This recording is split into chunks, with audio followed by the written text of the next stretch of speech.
Tervetuloa Aalto-yliopiston ylioppilaskunnan edustajiston kokoontumiseen 11/2024.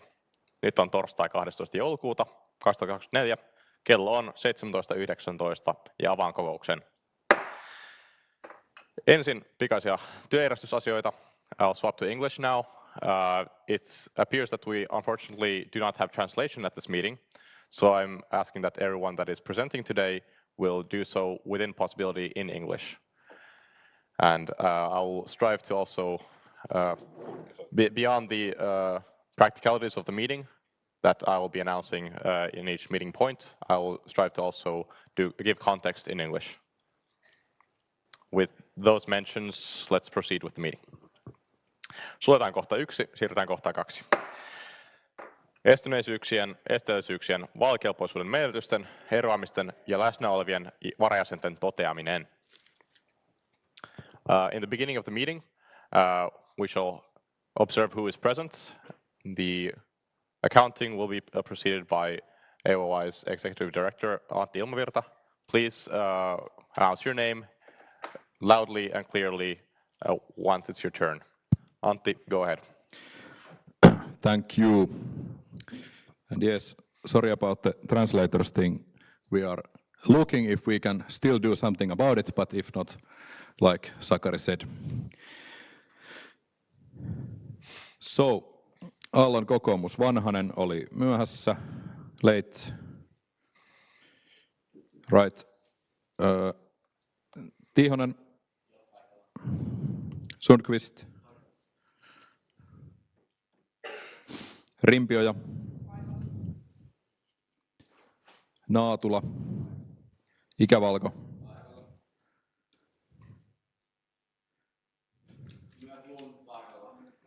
myös Lund paikalla, kiitos. Lasketaanpas.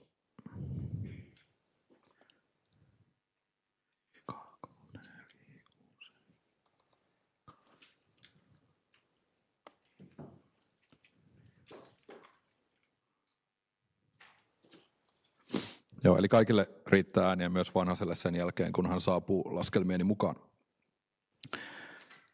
Kem oli ilmoitettu RAE, ja oli täällä muutkin nyt, hienoa.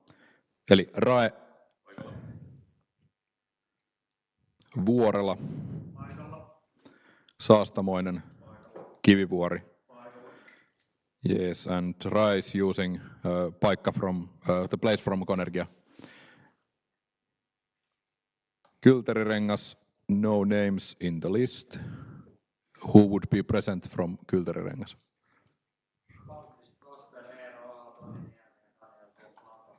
Kiitos. Yksi kerrallaan, eli Palmqvist, Kasper. Sitten Aho. Sitten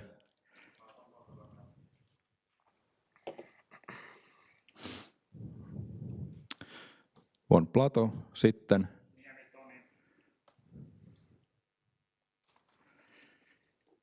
Niemi-Toni. Sitten Plinikka myös.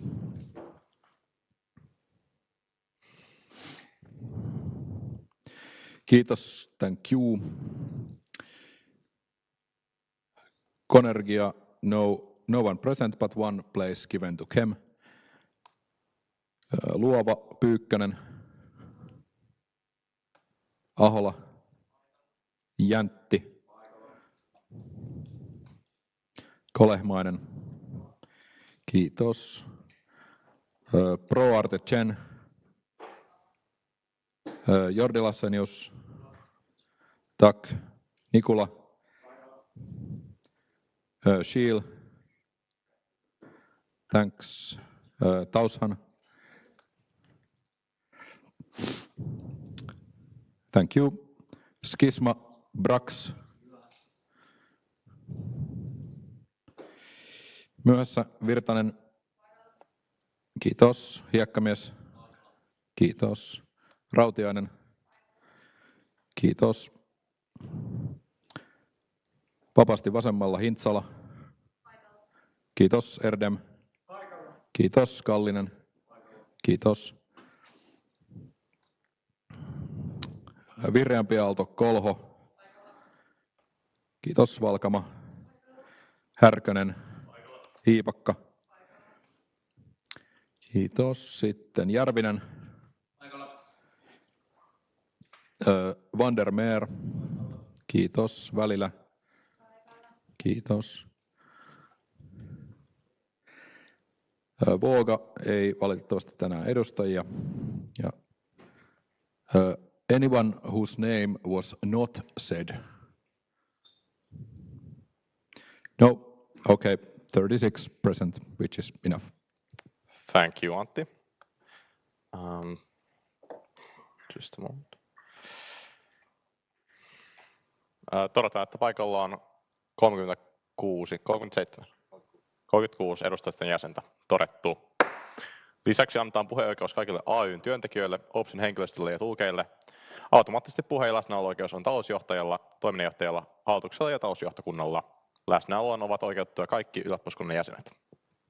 Onko paikalla muita, jotka haluaisivat puhetta läsnäoloon oikeuden? Are there others present that would like to have the right to speech and being present? Tulkitsen hiljaisuutta, että ei ole. Päätään kohdan 2 käsittely, siirrytään kohtaan 3.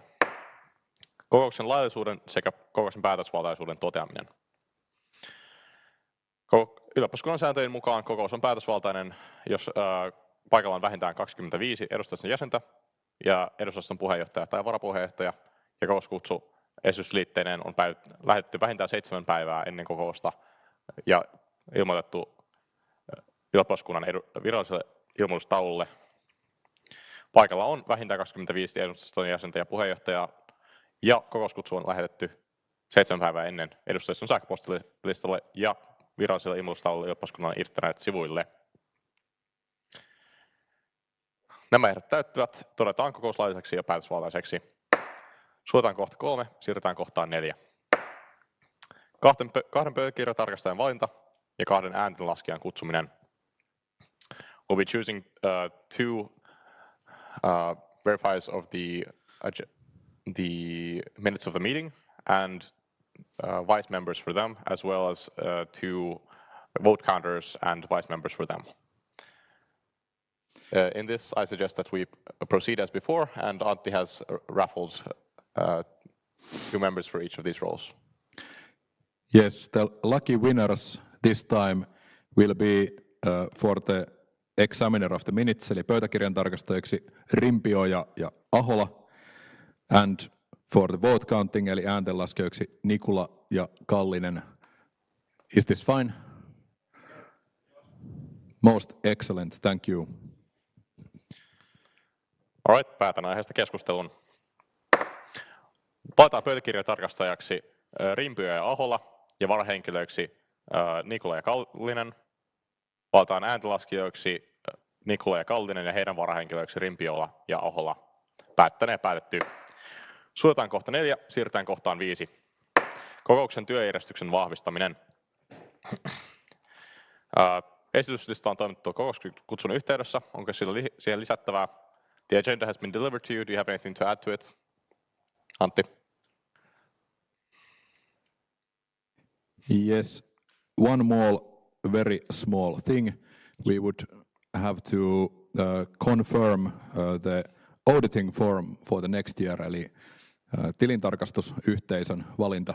If it's fine for you, we will add it to the last point. It will take roughly 30 seconds. This was informed to the REPCO group chairs earlier this week, and hopefully that's fine by everybody. If there's no objections, I am going to take it that everyone is for this. Let's add this to the agenda. Additionally, meeting points 11, 18, and 19, I suggest that I propose that due to the time constraints of the person presenting them, being Fanny Mattsson, we handle them all consecutively at meeting agenda point 11. Is this okay by everybody? All right, päättäneen päättyy. Hyväksytään esityslista edellä mainituin muutoksin kokouksen työjärjestykseksi. Suljetaan kohta 5 ja siirrytään kohtaan 6, ilmoitusasiat. Seuraavaksi avaan aiheesta keskustelun. Onko ilmoitusasioita? Tiihonen.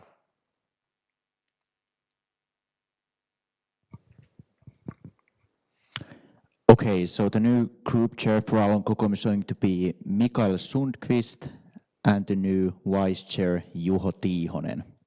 Thank you. Thank you, Juho. Kem?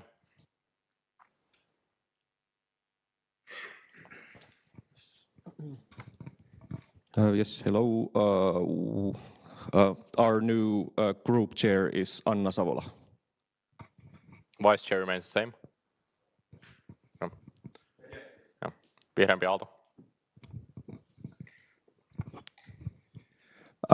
Vihreämpi Aaltos new chair is yours truly, Leevi Härkönen, and vice chair is Alli Kolho.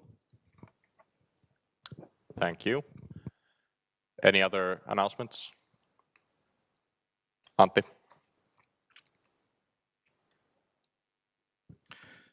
Thank you. I have 2 announcements to make. First, warm greetings from the still mayor of Espoo, Jukka Mäkelä. I was just visiting his retirement party before coming here, and we gave our gift on behalf of the AYY, and when hearing that we still had the representative council meeting today, he wanted for me to forward greetings and warm feelings for all of you from Maxy. And so Brax is here.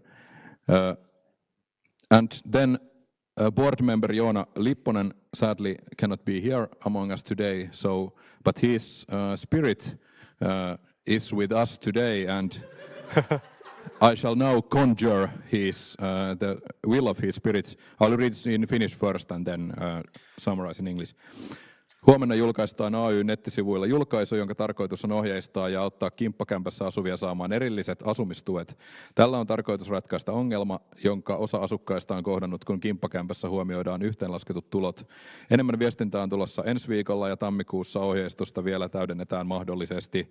Vaikutusta tällä tosin on vain elokuuhun saakka, jonka jälkeen opiskelijat saavat taas omat tuet vakiona. Jos tunnette ja tiedätte kimppakämpässä asuvia, tietoa voi levittää. Joonalle voi laittaa asioista viestiä tarvittaessa, jos herää kysymyksiä. TM. So, short summary in English. For those living with their friend in the same apartment and who has problems with Kela in getting their money from them because they consider you to be in a relationship, there will be instructions in how to talk with Kela to make sure that you get different income for both of you. Yep, that's it. Thank you, Antti. Moving on. Is there anything else for announcements? I judge that there are none left, so I shall close this discussion on this point. Suljetaan kohta 6, siirrytään kohtaan 7. Toimiston kuulumiset. Hallituksen edustaja Kahilainen toimittaa meille toimiston kuulumisia. Antti, may we have the slides?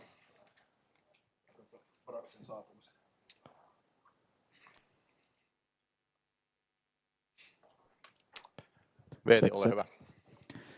Thank you, Chair. So let's practice my English yapping skills here. What's happened in the office? We have a long meeting ahead of us, so I will try to keep this short. But as always, there will be time for questions after this presentation. So in the community, the volunteer recruitments are ongoing, and there's also a questionnaire for this year's volunteers to improve our ways of working in the volunteering side. We have accepted a new association to the register. Is SOIF, how was it said, Antti, do you? SOIF. SUAF. And it was, meaning of that was Jano, if I recall, Janoinen. so thirsty. Friends Club. Then we have 3 new subject clubs: IDBM Klubi, Games Club, and Film Students Klaffi. Quite, these first 2 are like multidisciplinary, and then Klaffi is, well, obviously film students. Good. Member services, pre-booking rounds for next springs are over. The last Tilakähämy session was actually today. Yeah, the rounds were open, lots of reservations, and I heard that it went quite well. There has been some changes to prices, hours of use, and sauna heating times for rental facilities, which will start in the 1st of January. The goal of these changes is not to make them more expensive or get more money or whatever. The point is to make every facility follow the same rules. So basically, we try to handle them the same way, so that the time starts at the same time, they end at the same time, they cost the same in categories, of course, and this will make it easier for the users to remember what time to use them and how to manage them. Then some good renovation news. Okay, 20 sauna and shower rooms will be renovated in January, February. They are quite nasty at the moment if you have been there, but they will be shiny and new after February, and they will be out of use during that time. Autumn exchange scholarships have been granted from our rahastos, the funds, yes. Okay, advocacy. First of all, congratulations, Mante, for being elected as the member of SYL board. I don't know if this was already in the last meeting, but more congratulations to you. And also to Nette for being chosen to the board of OLL.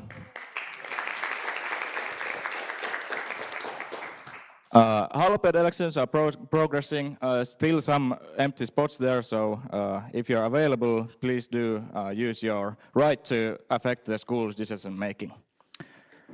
Municipal regional election goals have been made, they are ready. Thank you, Wilma and the advocacy team. Equality plan has been approved, update on the safer space principles has been approved, training for harassment contact persons, I think the translations are a bit off, but harassment contact persons is ongoing, and then we have also accepted the new ecological sustainability principles. Yes, quite a lot.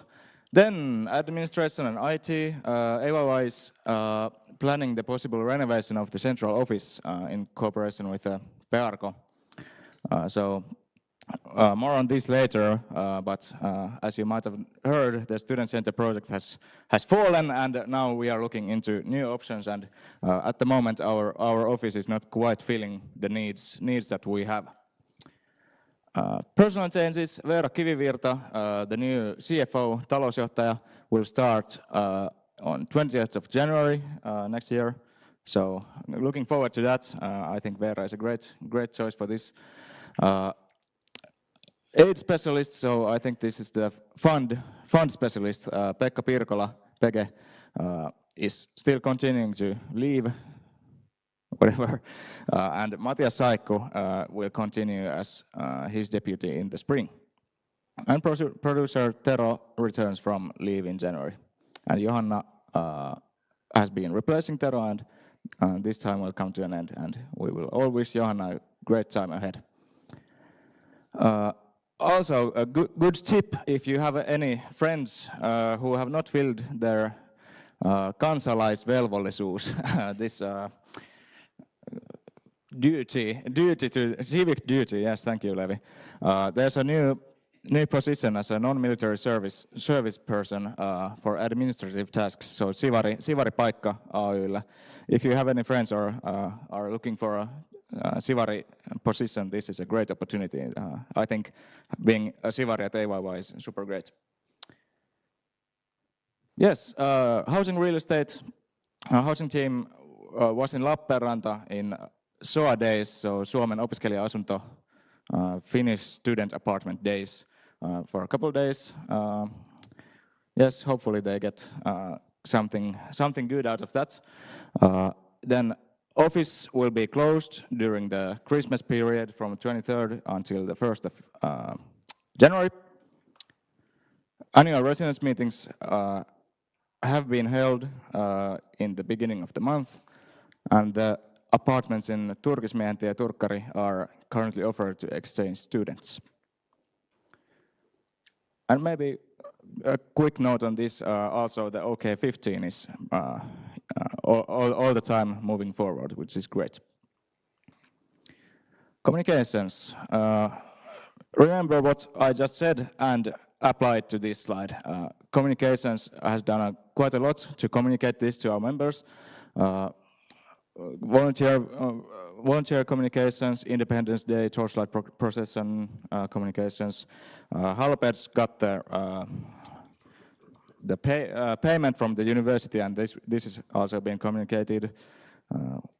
Then equity plan, association regulation, and the principles of environmental sustainability are on the table to be communicated. Yeah. How do things, stakeholder meetings, lots of event photos added to Flickr. So just a reminder, AYY's photos are found on Flickr, so if you want to see or use them, then you can find them there. Finalizing the year's projects and planning next year, as usual in December. Then the board. We have been up to no good. We have done this and that. Testament workshop, working on testaments to make sure the handover is smooth. Apartment crawl, fun stuff. Half of us have moved this year, so new apartments, yay. Then this big Christmas party event that we went to with KY Tokyo TF boards, new and old boards, quite a good networking and cooperation chance. Independence Day and Sylglögit. And yeah, wrapping up the year. This is our last RepCo meeting on this side of the table. So wishing you all a great next year in RepCo, and yeah, happy holidays. Still, before the holidays, we have also worked on some stuff. I won't go through all of these. These slides are found on the folder on the website or the inside. Some decisions and some more to come still.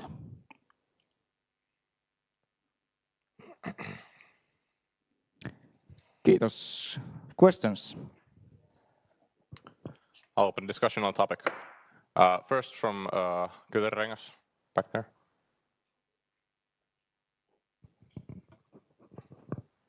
Erdem Vapasti Vasamala. I have one question regarding the student center. Are you going to, from the perspective of the board, is it more plausible to renovate the current students and AYY center, or are you handing this topic to the next board? That's a great question that we are looking into, and there's a whole meeting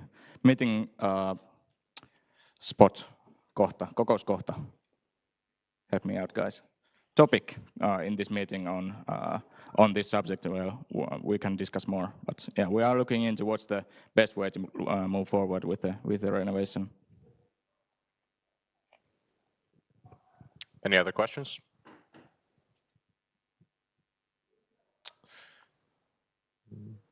I observe that there are no further questions, so thank you, Veeti. I'll close discussion on the topic. I propose that we motion that the RepCo approves the members. It approves to note the latest news from the office. Apologies. Päättäneen päätetty.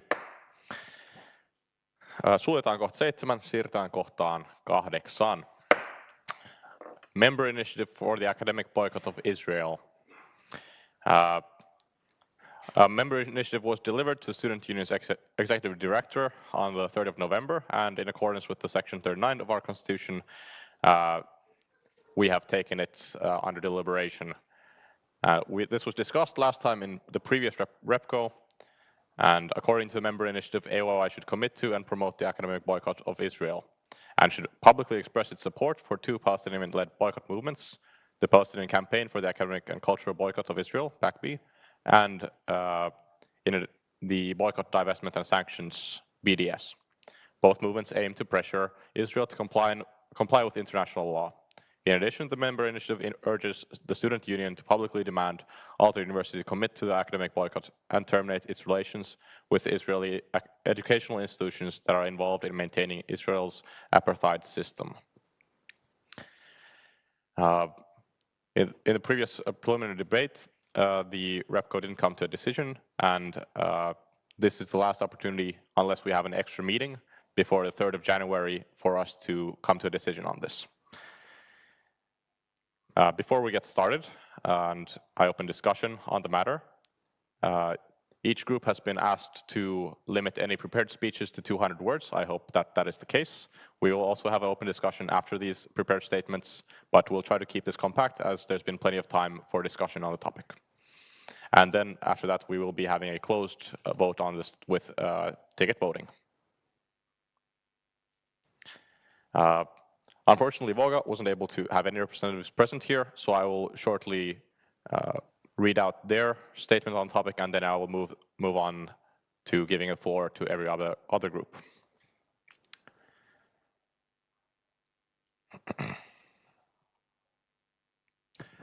This is directly quoting from Voga's sent statement. Voga supports the members' initiative for an academic boycott against Israel.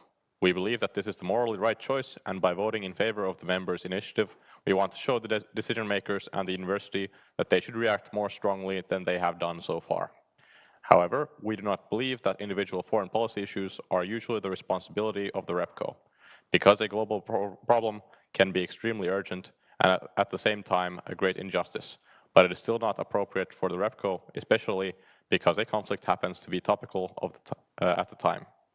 We do, however, want to show our support for human rights and to highlight the voice of students, which has been clear and strong since the beginning of the conflict.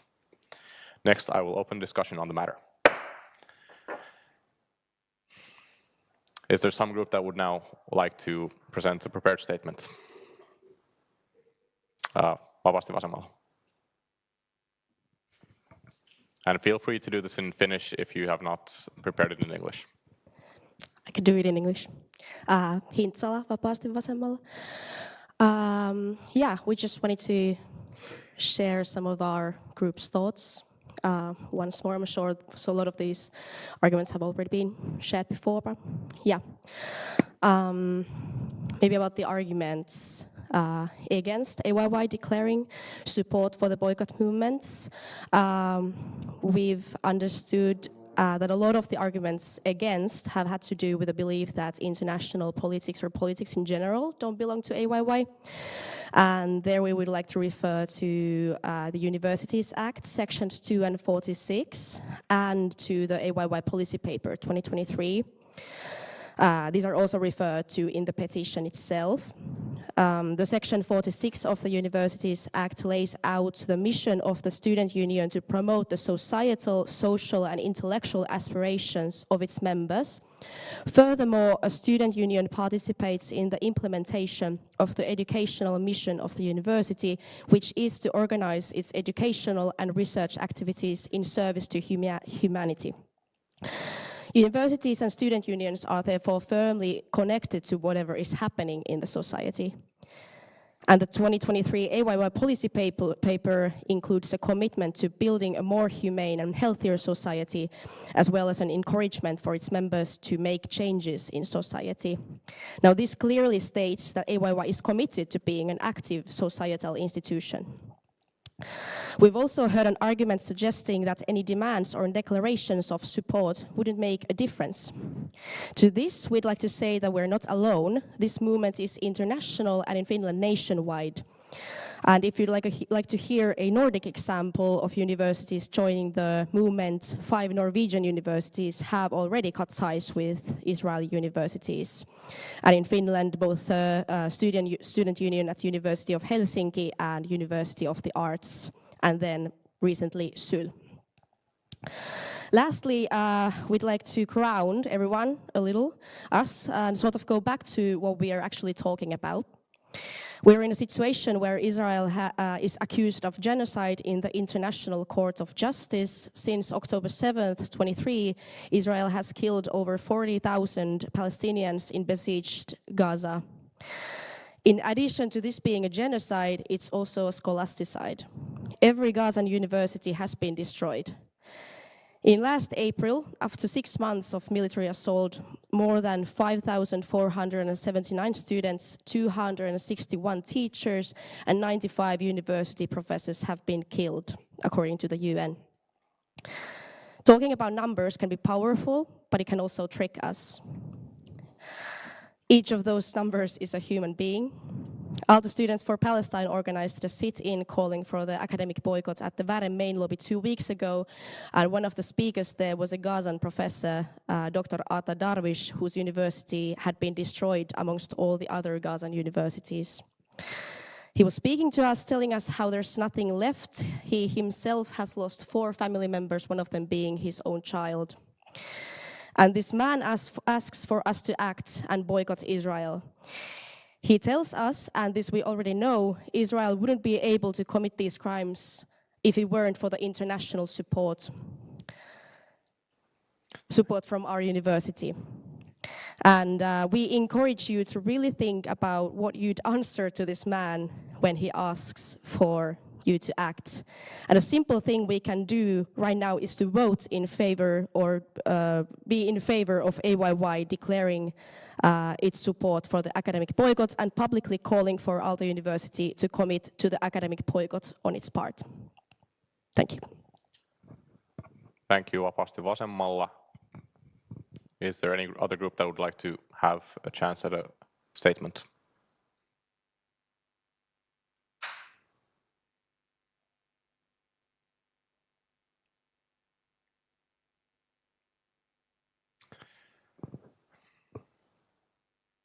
Skisma. Yes, Prague Schisma. I'll keep this one quite short.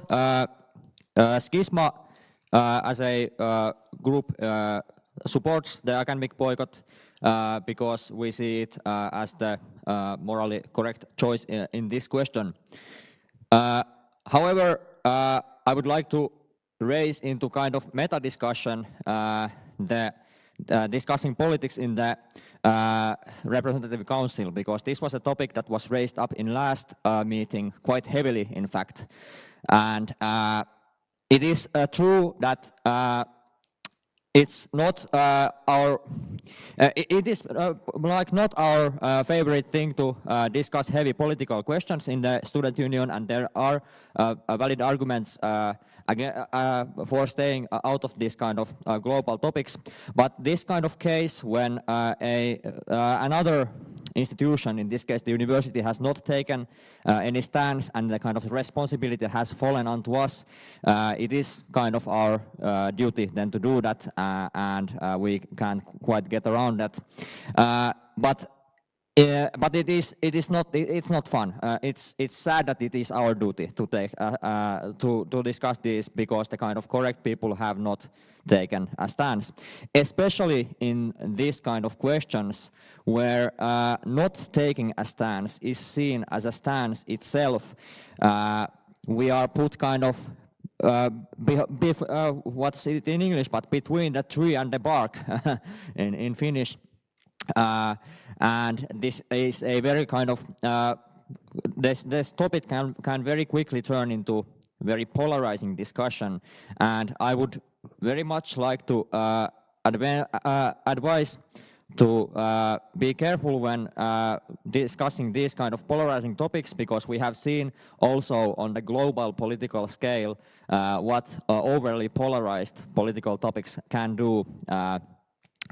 Because that's what we these days see quite often, even in maybe some governments of quite large countries.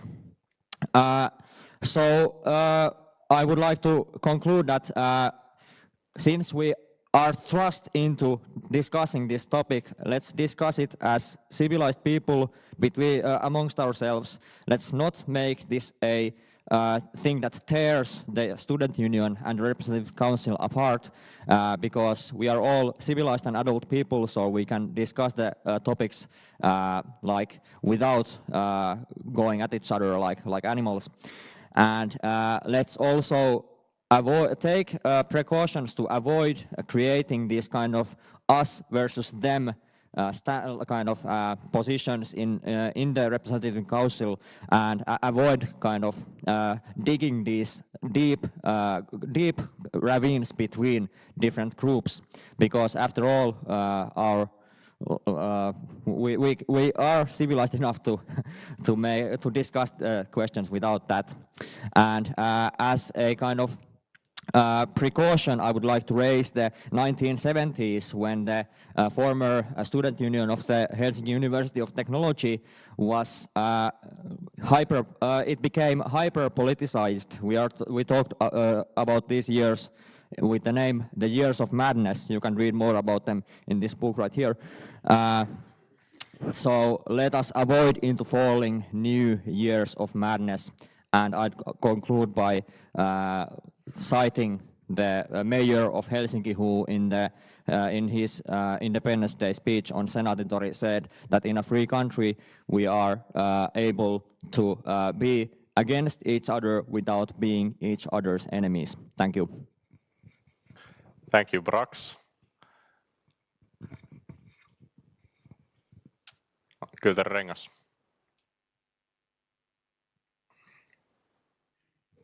Blinnika Kylter-Rengas. Still undecided which direction I will vote. There are some very compelling arguments, thank you, especially on the societal aspect of universities, which was mentioned before. But I would like to point out also that as a university, we should be focused on research, technology, and those kinds of things. And what happens in another university doesn't necessarily reflect the opinions of the professors and the students which are also studying there. If a government is deciding to engage in some sort of war and the university unfortunately gets sucked into that, I don't think that cutting support for the university as its own institution is necessarily correct. And it also kind of comes to the question of, well, what do we research, what don't we research? And I understand this is a little bit of an exceptional situation, but I still feel that it opens a bit of a Pandora's box, because there is many horrible things going on around the world, and this is a popular topic at the moment, but I still don't feel that it's necessarily worse than some things going on in other countries where we do support the universities there. For example, we do cooperation with US universities, Australian universities, UK universities, who all cooperate with Israeli universities as well. And also they provide weapons, money, technology, all kinds of things. So yeah, that's the crossroads I'm on. Thank you. Thank you, Blinnika. Vihreämpi Aalto.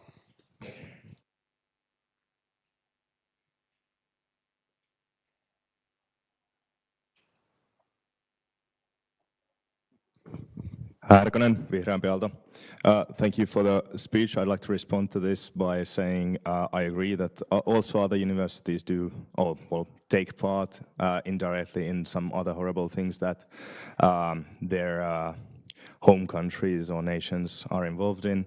I don't necessarily think we alone could do anything about that. Nor do I think that we alone can do anything about whatever Israeli universities are doing that are helping genocide in Palestine. However, I'd like to point out that this is a global movement. It's not just us, but many other universities are also taking part in this, and we alone can't do enough, but enough universities can make a difference. Thank you. Thank you. is there still a group that would like to? We already have had 1 point from Kulttuurirengas, so I'm gonna give a moment for some other group. Aallon kokoomus now first.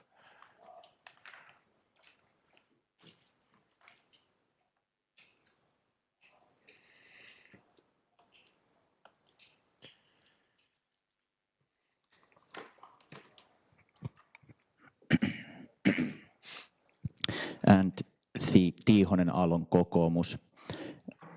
I would like to summarize our group thoughts with 2 key points.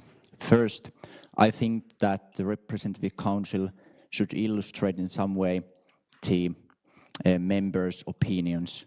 And now one minority has came up with this member initiative, but I know that there are many members of AYY who are not supporting this academic boycott and who are not supporting the main message of this member initiative. But the second point, if someone do not support this member initiative, it doesn't mean that this one or this person would support or accept genocide or war in Israel, between Israel and Gaza, and those horrible things made by Israeli government. That's, at least in my opinion, and my group's opinion, very important to remember, and we would like to highlight that. Thank you.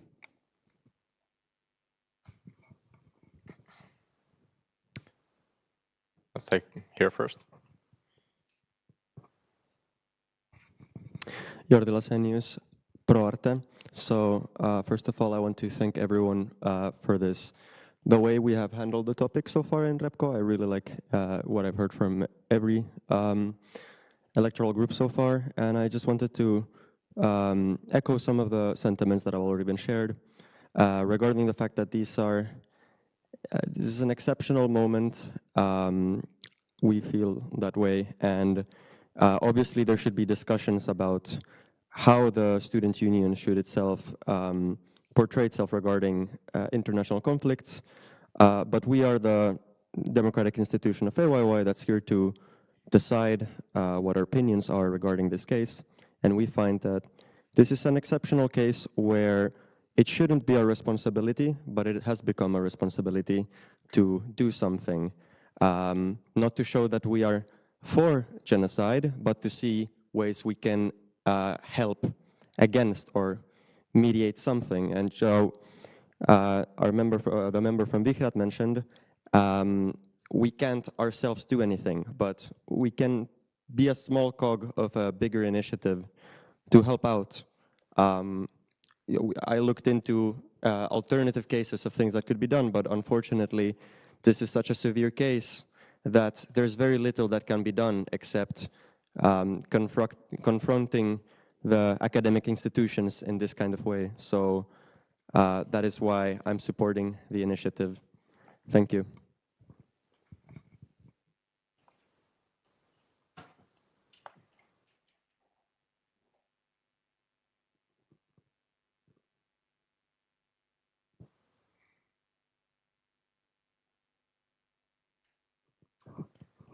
Did Representative Erdem still have something to say? Yeah, I have one remark.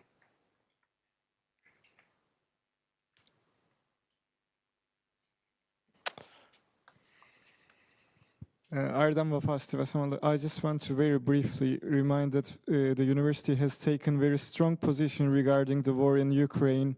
In this case, I think we cannot say that university can stay completely out of the politics, and that would be a moral dilemma to disregard the events occurring in Palestine regarding the magnitude of this evilness. And I would encourage everyone to vote by our moral compass, which is our code of conduct and our policy papers, which is the base of our institution that promotes research and prosperity for Finland. Thank you very much. Thank you. I'll still give an opportunity for groups that still haven't spoken to speak, and then final points from groups that have already had a chance.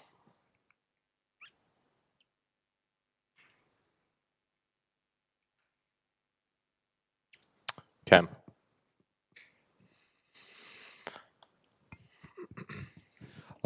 Escoraev Kem, and I will be making this as a personal statement.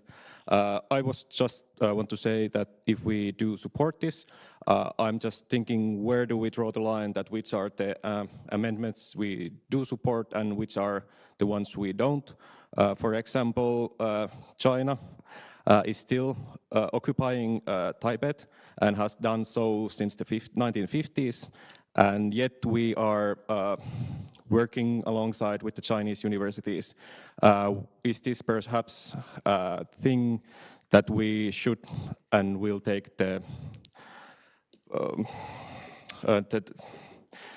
should also be taking some sort of stance? And if we shouldn't, then why is that, and where is the line?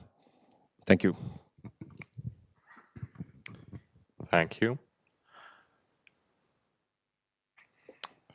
Plinikka.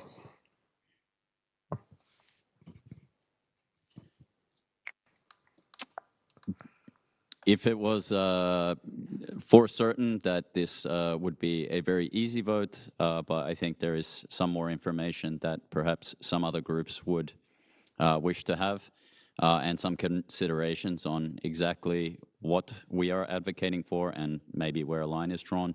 So I would like to ask if the matter could be tabled, and if there would be a kannatus vote for that.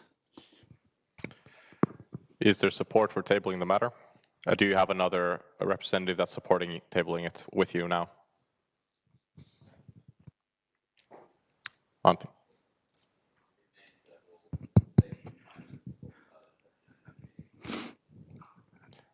We do need to come to a decision by next year's January. Just technical point of view, technically, yes, this can be tabled as far as I see it. However, then we would knowingly break the rules in that we should answer within 2 months of this member initiative being given to us. So technically we can table this, but with the consequences of not being able to answer within 2 months, just to make sure. Skisma, is this a response to, yeah? Brax Skisma. I'd also like to point out that between the last meeting and this, we have had, at least to my opinion, ample time to think about this, and I don't see the benefit of tabling it further, because I trust and hope that this time has been enough for the groups to discuss it amongst themselves enough.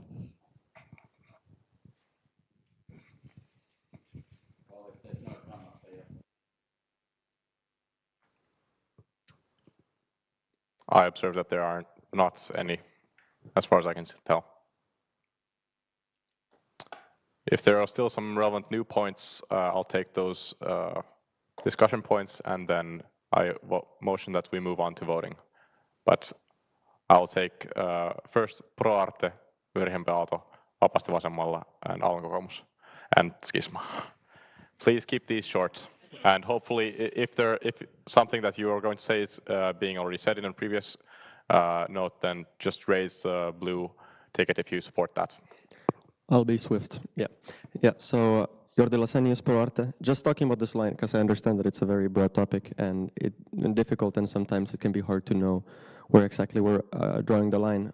But I'll just mention this thing about alternative ways of helping people in these situations who need it. And that's kind of where I'm putting the line, is that unlike some other international conflicts where you could create opportunities for the victims or people that are suffering during these conditions that are members of our academic community, this is an international conflict where that is almost impossible, and it is something that our group looked into when we were trying to come up with maybe an alternative initiative. But then we came to the conclusion that that was not possible in this case. So regarding some of the other aforementioned conflicts. This was something I wanted to highlight. Thank you. Thank you. Vihreämpi Aalto. Vastauksena, I'll keep this short. So the answer to your question, where we draw the line, the point of REPCO is to kind of decide that what's the line where we answer to something and when to not to answer something. So if we want to discuss Tibet, we could for sure discuss this year, if you want so. Vapaasti vasemmalla. Hintsala. Yeah, I just wanted to the drawing the line. I think we have to remember that this was a member initiative. 300 people signed it, and if the members think that this is of importance, then it is something to discuss. And if something else comes up in the future and they think that it is important to discuss, then we discuss it. And if this taking a stance in these subjects is something, then we have to deal with it. Thank you. Did Skisma still want to add to this? Did Skisma still want to add to this? Sure. Go ahead. Yeah, perhaps Skisma, a general comment. At least it was raised here recently that in the student union we have different people who support different ideas and who don't support different ideas. And I see that as we are here, the representatives democratically elected to represent our student union, I think this is the kind of form of democracy that we have. And in an ideal world, I think the different ideas of the student union members are represented here in the representative council. In this kind, when we vote among things, the situation should be ideally representative of the whole student union, and in this way, pure democracy. So yes, quite neat, I think. Thank you, Brax. And finally, Kokoomus, after which I motion that we move on to voting. Ikävalko, Kokoomus. I just want to point out that some concerns about how this might affect the relationship between the student union and the university if we start to pressure the university to take part in this boycott.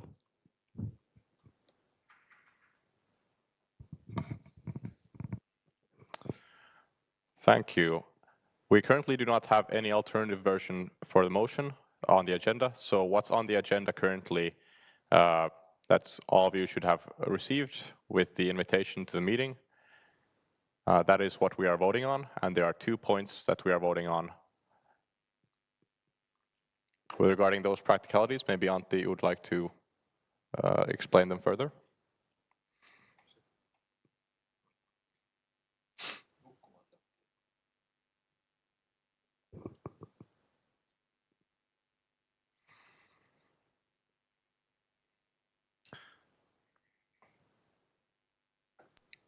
So to further expand, the things that we are voting on is that 1, the Representative Council approves the member initiative's demand to commit the student union to supporting PACB and BDS movements, and 2, the Representative Council approves the member initiative's demand for the student union to publicly urge Aalto University to commit to the academic boycott and terminate its relations with Israeli educational institutions.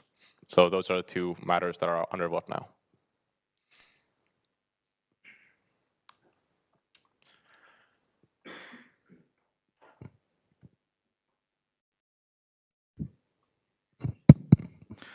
So, on the technicalities of the voting, there was 2 points, like Sakke said, which are present in the lower side of the slide. Edustajista päätti hyväksyä jäsenaloitteen vaatimuksen sitouttaa ylioppilaskunta tukemaan PACB ja BDS-liikkeelle, tukemaan näitä liikkeitä. Edustajista päätti hyväksyä jäsenaloitteen vaatimuksen ylioppilaskunnalle julkisesti vaatia Aalto-yliopiston sitoutumista akateemiseen boikottiin ja katkoa suhteet israelilaisiin koulutusyhteisöihin. And samma på engelska siinä alempana. So, is it clear what these points mean and of what we are voting? We talked with Sakke and we think that the correct options for voting would be yes, I support this, or no, I don't support this, and whether we get more yes or no's according to that, we shall, in either of these 2 points, either accept them or not. Is it clear from which we are voting? Then how we are going to vote? I suggest that we can do this with only one piece of paper. If you can manage such a difficult task of drawing a vertical line in the middle of the paper and on the left side of the line putting your opinion on this left side of the slide, do you support the PACPI and PDS movements part, and on the right side of the line putting what's on the right side of the slide, whether we should cut the ties. It is clear enough.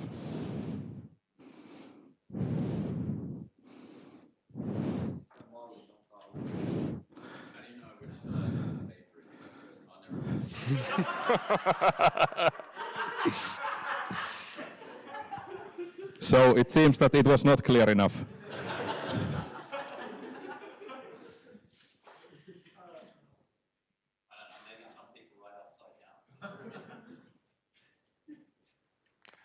I would perhaps say that this was a joke by the representative, and I think everyone can tell left from right.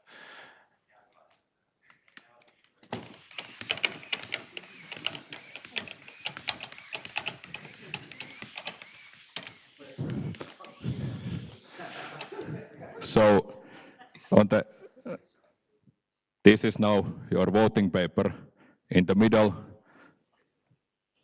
draw a vertical line, and on the left side, for example, if I would now be voting to support the PACPI and PDS part, but voting no for the academic boycott, I would write yes on this side and no on this side.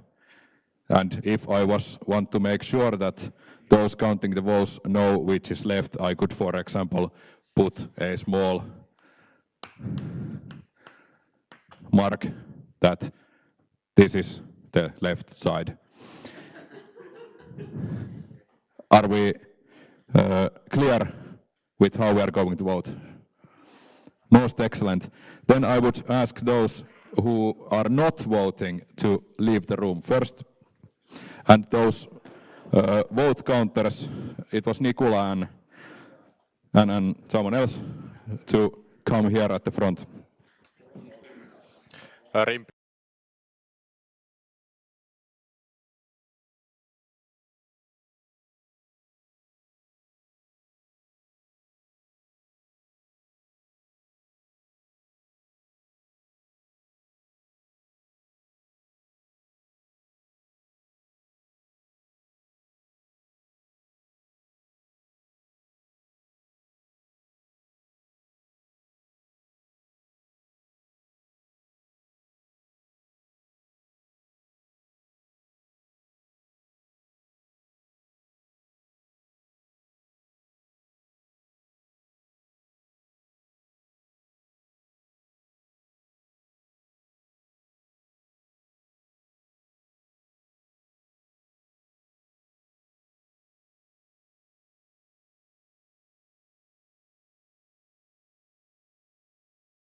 Palataan kokoukseen ajassa 18.32. Ja onko striimi taas auki? Yes. Antti, ole hyvä. Kiitoksia, thank you. The vote counters gave me this excellent opportunity to use my voice a little bit more. So in the end up, we had the correct number of votes. One vote was discarded for not following the rules. For the votes that were accepted, the left side, the Pakbi part, received 20 votes for yes and 17 votes for no and 1 vote for empty, so it passes. For the right side, this academic boycott, 22 votes for yes, 16 votes for no, 0 votes for empty, so it passes as well.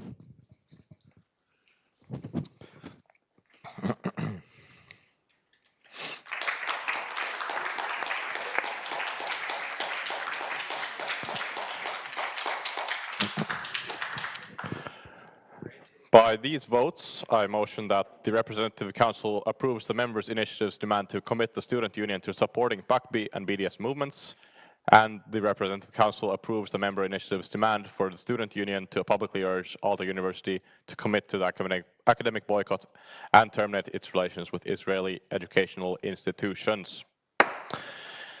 Closing topic 8, moving on to topic 9, preliminary discussion on... Just a moment. Preliminary debate on the 2025 Representative Council committees. For this, I asked that the chairs of this year's committees come forward. Unfortunately, Berta wasn't able to make it, but Rimpuoja and Vanhanen should be present.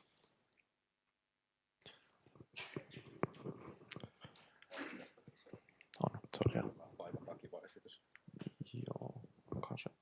Ootas, tarkistan, että se on vähän tässä, koska se vaiva tekevä hyvä. Onko se erikseen?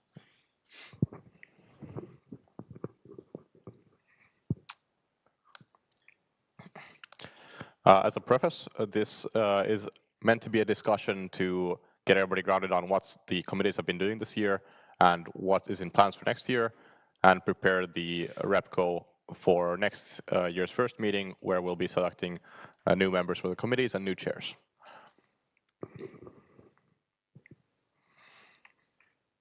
And I think Nette will be starting, and then Vanhanen, and I'll be speaking on behalf of Berta.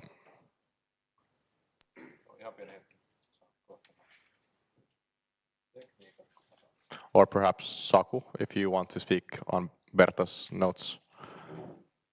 Or, yeah.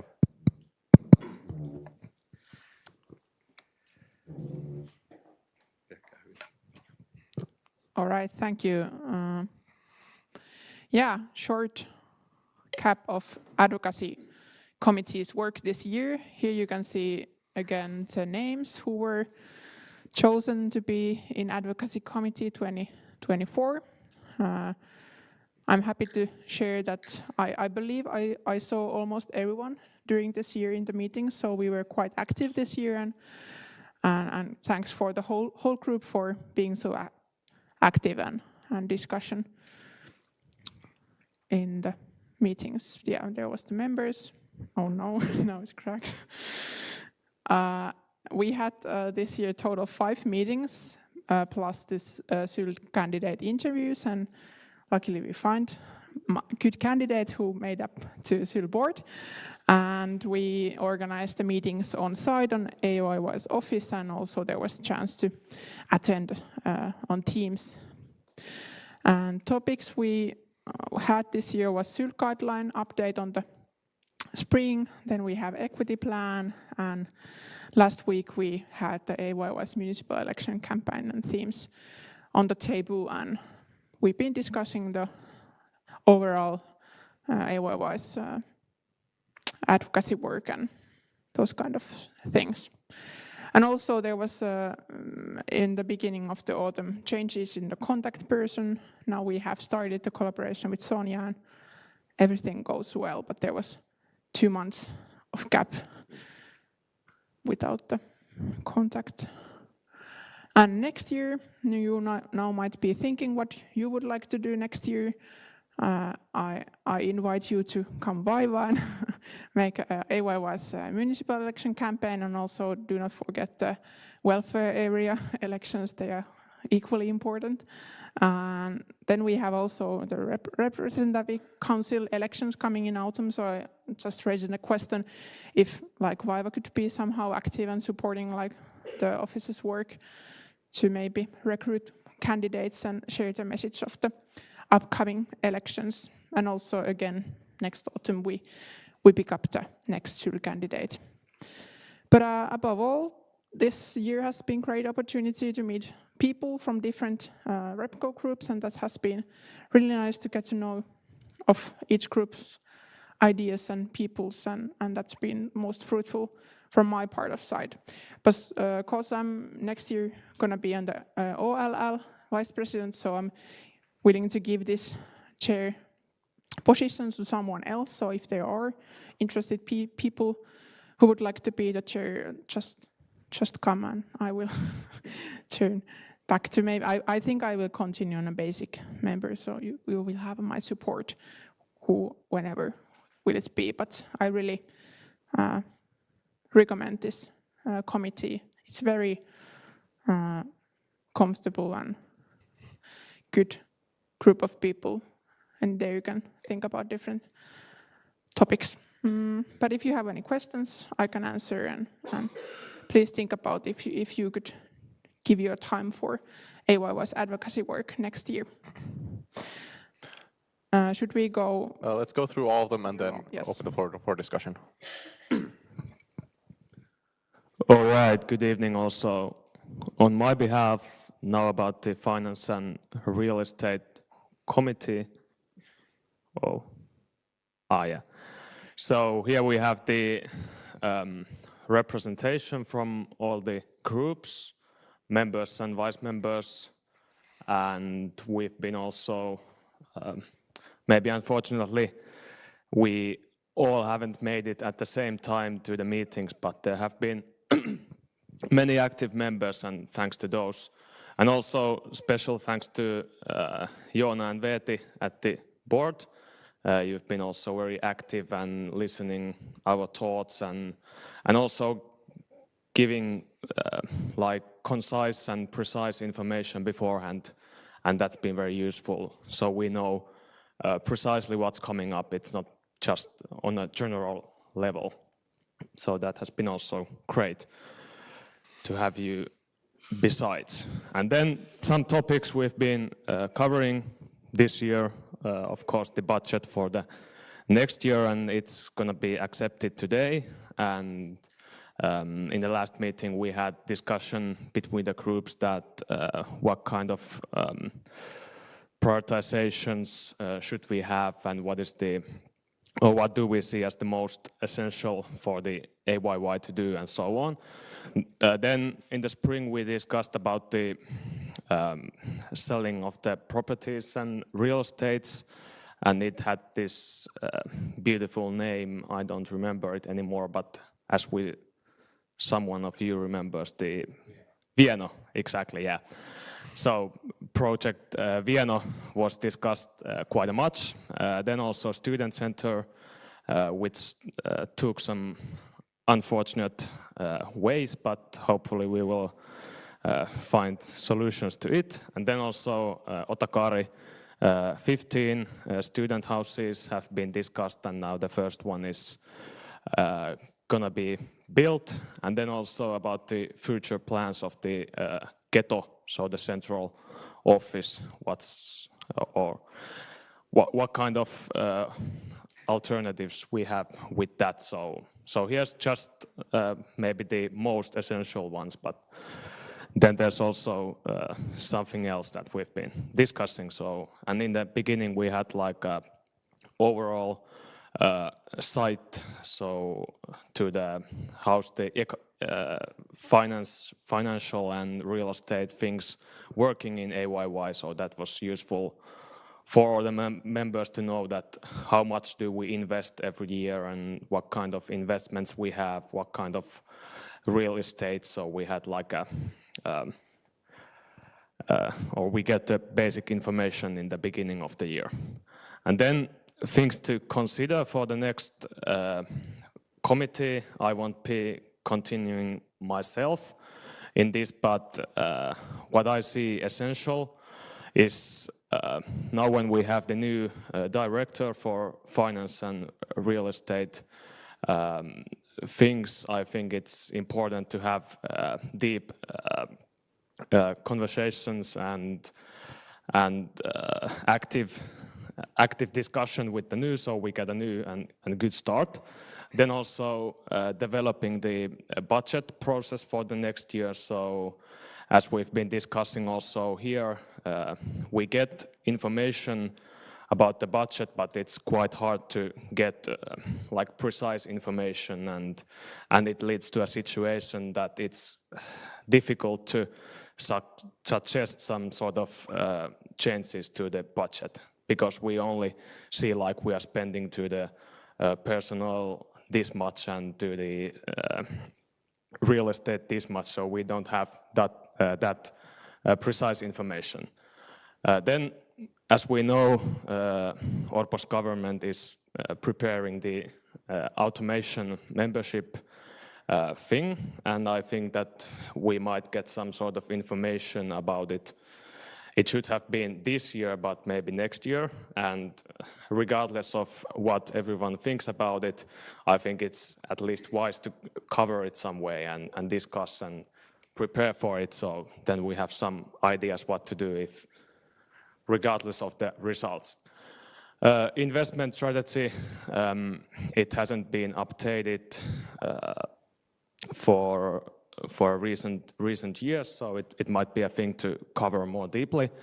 And then also many other things, as these ones covered also this year. So of course also those. But yeah, that was it. And then Yva and Sakari, I think. Give it to Saku. Yeah. Thanks.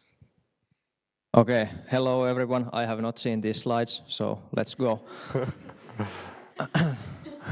The YVA this year has consisted of these members, and the chair has been Marcel Berta, who's done an amazing job this year. And also big thanks to Saku Turkulainen and Tuulia Telin, and I think also Olli. Olli was part of at some meetings. But yeah, let's rock and roll. Main topic this year was the subject association, maybe point, and we also discussed some parts, this operational grants and how should we give them out, and these kind of income limits, but we didn't really come into new conclusions this year. And also, I think with Olli, they discussed the community structure project. Yes. So I would say there were 3 projects, or 3 topics, but only like 2 things that went through.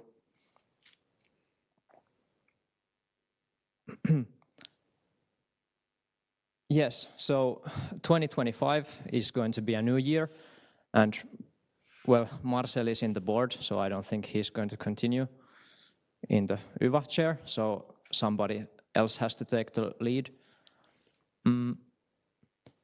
And these topics are nice. Yeah.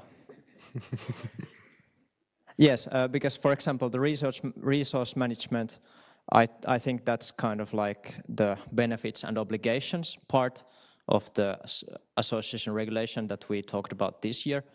That sounds nice. Overview the criteria. So the current criteria are the number of members and the portion of how many members are. So currently it's only like the only concrete requirement is that you have 10 AYY members in your association and that you do something.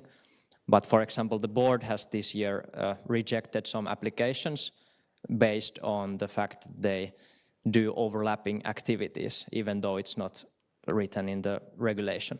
So in that sense, I think that's good point.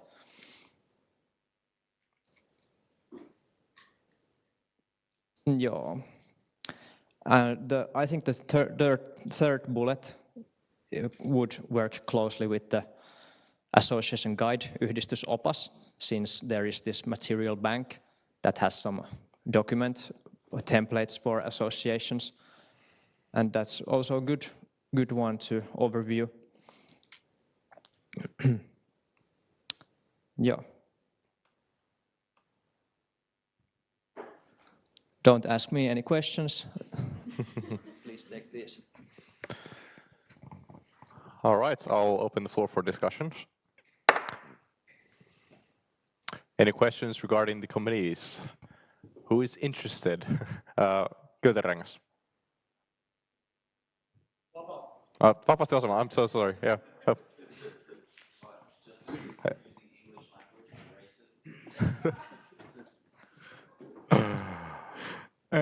Erdem vapaasti osaamaan. I have one question to advocacy committee. Has there been any collaboration for this our municipality election campaign of AYY between, like, or what kind of collaboration has been between the committee and the AYY office? Did you say office? Sorry, board. AYY board. AYY board. Yeah, they actually made the proposal for us, and then we discussed, and then we gave our comments, and the board accepted the themes and AYY's main topics for the campaign. So we did it together. But the biggest thank you is for the board. They made the biggest job, but we gave them comments. Yeah.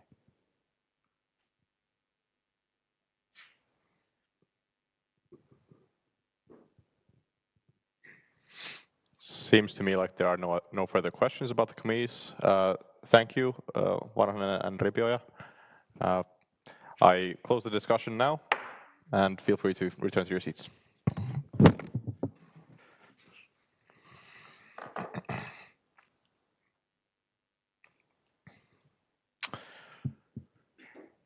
All right, I motion that the representing council records the discussion on the topic.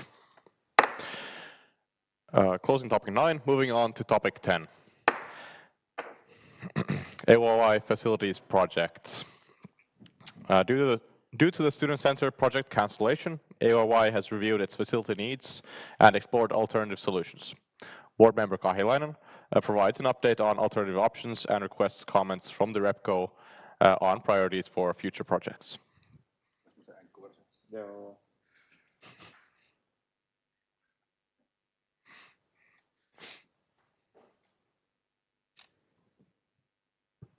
All right, without further ado, go ahead, Kahilainen.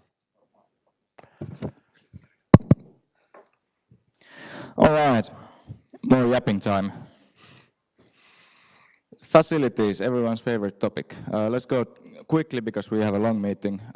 Agenda is a status updates, then background on the space needs that we have identified, then the current resources, and the options we are moving forward with.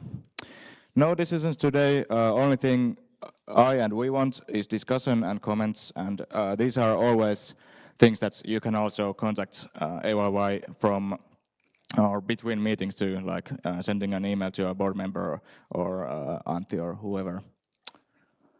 Yes, let's go. Status update. Maarintalo was in the talks in the summer. We are not proceeding with that since KY has found its own solutions, and alone Maarintalo is not that attractive for AYY. It's kind of too big, and if we go there alone, it's quite far away. So from now on, all these projects will be owned for each party, so the old OPCA parties have parted ways. Regular facility project meetings with Aalto, AYY, KY, and TF are continuing. They have been very good, good spirits and solution-oriented, so we wish to continue with that good cooperation. Good news about Smökki. Agri has offered a temporary space for Smökki, so that makes a concrete concrete, so to say, deadline for the renovations, which could be planned next year, depending on the PTS long-term plan of the or like the renovation need survey of the building. Yes, speaking of condition surveys, the SMT 8 kindergarten condition survey has been completed. Surprise, surprise, it requires major renovation, but there's some potential for hobby or association spaces. And this will be progressed next year with my new me in the board, which is Nico, who is sitting somewhere in this room, maybe. Yes, there. Contact Nico about this when it's appropriate. Yes, starting points for the new projects. As said, Iowa has needs and has identified needs for new facilities and renovations of old ones, and there has been plenty of vision work done for OPCE previously. So we can also utilize those and those ideas when going forward with our new facilities. One maybe big thing that is the situation at the moment is that AYY is quite remote to its members, and one solution would be open spaces and building to build ownership of AYY and make the members feel like AYY is theirs and something to associate AYY to. And maybe the biggest point of this is that it's the members' money. Talking about facilities, they are quite big sums, so always keep in mind that it's the members' money and we have to cater to the members' needs. And here's a nice little graph from the member survey. It's in Finnish, unfortunately, but the top facility needs listed there are a communal space, like playing games during school, so basically a member space, and then a big event venue.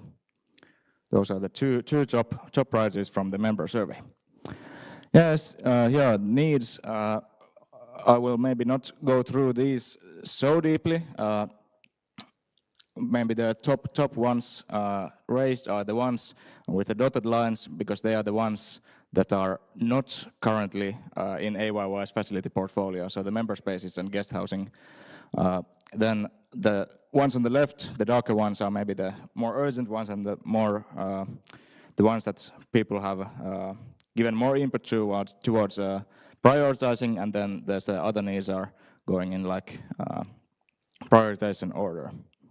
But yeah, quite a lot of needs, and here are also some reasonings. These slides are found in the RepCo folder if you want to take a closer look and comment more.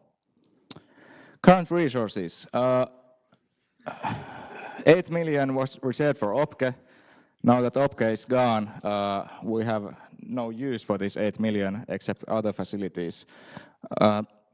Yeah, it was like a RepCo decision in 2021 to allocate this to communal facilities, and this is the safe sum to use, so to say. Of course, it's always a value choice of, as I previously stated, it's the members' money, so it's not like to be spent anywhere and however we want. It's still like a big sum of money, but so to say, that's the safe amount to use for this kind of projects at the moment. Of course, with Vieno, the Helsinki selling portfolio will bring a lot more money in, which is a good thing, of course, for the student union. We also own some real estate, not including the housing real estate, but like the Aalto-yliopiston and the ideological real estate. Yes, thank you. And the baseline is that all options in this slideshow, not proposal, all options in this slideshow can be afforded. That's maybe the main takeaway here. So what's on the table? New winds blowing. Okay, the title is in Finnish, but it's renovating Keto as an office. Of course, affordable. Making an office out of an office is not that expensive, and it's quite this safe option. And as mentioned, the current office is wasting a lot of square meters to inefficient space usage, so this could be improved quite a lot by just renovating it. Also, the employees have a quite big desire for more functional workspaces, since the current ones are maybe iterated over years and not like planned as a whole. So that has resulted in some let's say, interesting space choices there. More space for volunteers, small member space, possible, all functions in one place, a big selling point. And what I have gathered is that there is no like deep desire to sell Keto, and selling real estate on a spot like that is questionable on its own. So owning is better than renting or not owning, so to say. Weaknesses, the member space would probably be quite small, and the amount of services is also not that attractive. So would this be enough to create this approachable space for members to visit? A question to ask. Need for event facilities not met. The current plan is to build a expensive and impractical event venue in the basement of a housing building in Otakaari, which sounds to me quite expensive because of the noise cancelling, noise layering, and also the use times would probably not be that great in a housing building. Yeah, and this approach has come from the office and not members, so that's also something to think about. A new turn, renting spaces from Dipoli. This is something that we have talked a bit about with the university. Since the management is moving to the candidate center or the undergraduate center next year. So quite a fast timetable and not a lot of time to think, but it's an option on the table. There's slightly more space than on the Keto, like let's say 1.5 times more space, so would be enough for probably decent member spaces. Good condition, good contract, no extra cost from upkeep, own doors, so 24-hour access. But then the biggest minus is that these big premises are really expensive to rent, and this is like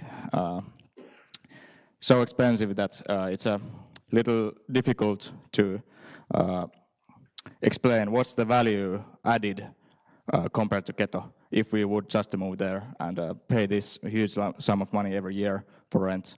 What's the added value for the members? So not maybe as cool as it is, and how cool as a building as Dipoli is, this might not be the best option on its own. But yeah, two options. We are kind of at a crossroads here. Neither is perfect, neither is like this is our option. What could be then our option? Let's get creative and present to you Keto as a student union building and the office somewhere nearby in the neighbor. This is a new idea that has come on the table this fall. Basically, from these options and needs, this sounds to me, at least, quite a practical solution. Let me explain.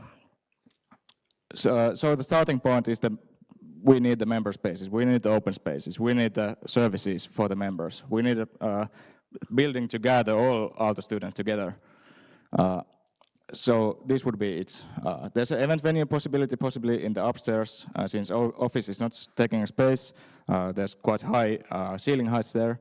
There would be space for volunteer rooms, project spaces, and I have to say that we visited KTH, which is Kungliga Tekniska Högskolan in Stockholm, and Chalmers this year with the board, and those places have quite functional student union buildings, which were quite a heavy inspiration. So if you are interested in student union buildings, I suggest that you take a look at these. And yeah, this would be a great way to unify the union spirit and create a building that connects everybody. What about the offices? Nearby, office relocation is quite easy compared to communal spaces. Our community has quite specific needs and need for custom spaces, but an office is an office. It can be function in basically any sort of office space. Yeah, and we are moving or surveying the area. We are negotiating with university about, for example, learning center Aalto and Dipoli. What if our office would be moved there? And trying to keep the physical distance as small as possible. So yes, these are the options on the table as like maybe the most concrete and most boiled down way possible. So preparing to spend about 5 million euros for renovations in the next few years. Smökki Rantsu needs renovations, Keto needs renovation, then the daycare could be renovated. This is of course a discussion for next year, as said. So this sums are something that's, at least some of it has to be spent, and I think that we all agree that not letting our properties rot away is a good thing. And then, how to solve the other issues? So the new facilities, we have a couple options. So this student union building, we could offer or rent our offices from university, or we could also build our own offices in the Otakari housing ground floors, for example. And then we can also renovate Keto to be the office that it is, and try to fit as much member space as possible there to try to create this same effect. And these are the two options that we are going forward with at the moment. Yeah, there's also some Finnish mixed in, of course, but gathering opinions. These conversations have been opened in board, Takiva, Repco groups, hopefully employees, financial board, and now we are under the representative council, but we are actually in the representative council opening the discussion. Steps forward, a consultant, as mentioned in the office news, has been hired to further investigate the current space needs and the adaptability of Keto. What could be done with that building? What needs does the office have? And what else could be added on top of it? Negotiations with the university on the lease of premises continue, as mentioned, and then next year there will be probably some more concrete proposals, for example, from the consultant and from the university and from the board and from Nico sitting there to discuss and decide on. Okay, I think these were my slides. Well, yeah, I have this last thing. If all else fails, but we still have money, we can also renovate Keto and build our own little OPKE in chemistry. OPKE comeback, so to say. Quite a far-fetched one, but it's still possible. The zoning plan is still in place. That it's a student hub there, so it might be a possibility for the long future too, to build our own smaller OPKE for the whole community. And yes, now it's maybe time for discussion. If you have any comments and so on. Yeah, thank you, Veti. I'll open the floor for discussion. Any questions, comments? Kem.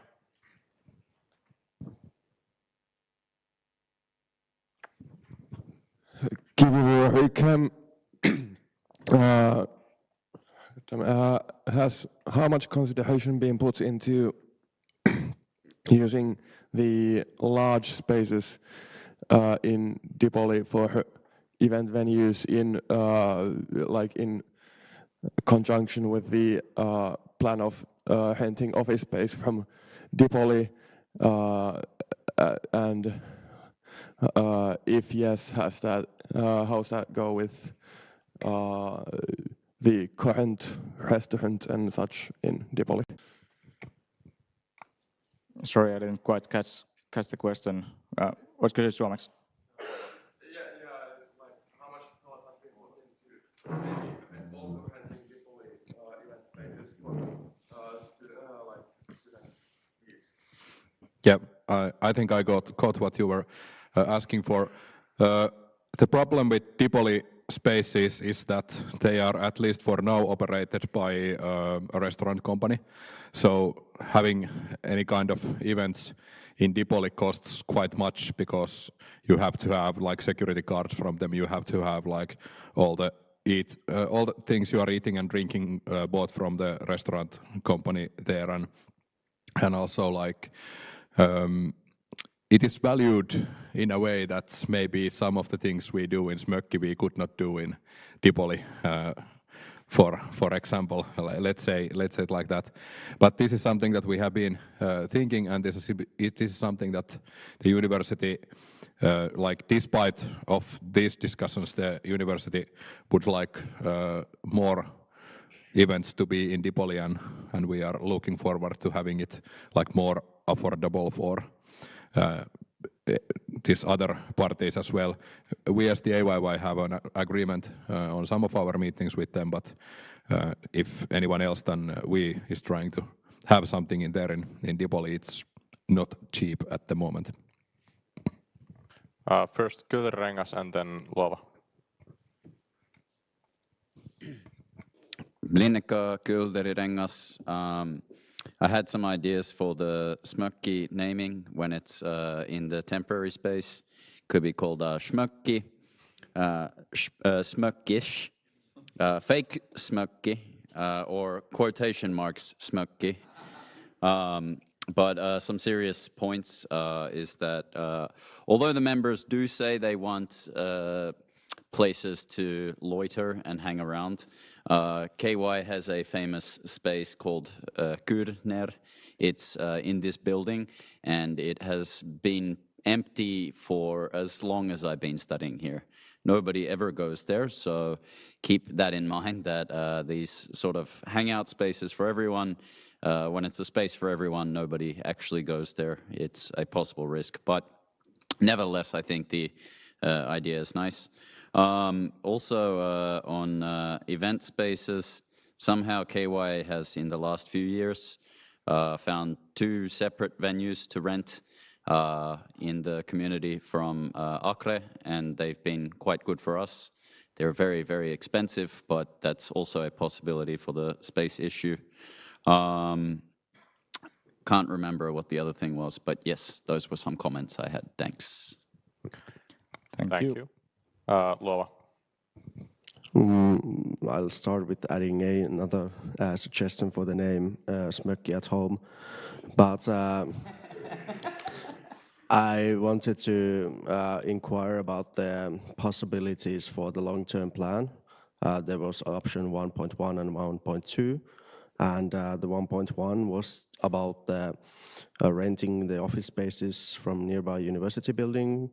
And I was wondering if there's like, has there been any discussion to maybe have like a, well, not short term, but like medium term plan to use the 1.1 and then maybe in the like 10 years switch to the second one, since I don't know how much is the rent estimates from university, but of course, when you don't own the actual spaces, you occur costs, fixed costs for the rent. But of course, that would probably mean that we would have less new student houses in the new project. So that, I don't know, this was just some ideas about the thing. Yes, good idea, and we will definitely look into that. Like, if we are proceeding further with, for example, some renting plan from the university, some specific spaces, then we also have to look at the term on how long we want to rent it for. All right, vihreämpi aalto, sorry. Seems I'm a bit tired already.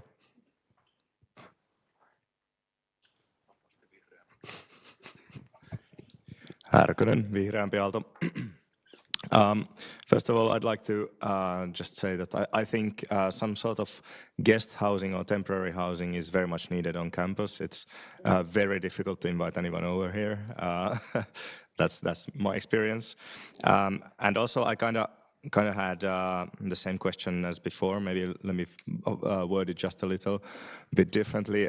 Has there been any calculations on what, like, I suppose owning our own office space is of course cheaper than renting it, but have you calculated like what sort of is the return on investment-ish thing? Like, how long do we have to rent spaces before it starts becoming more expensive than owning them?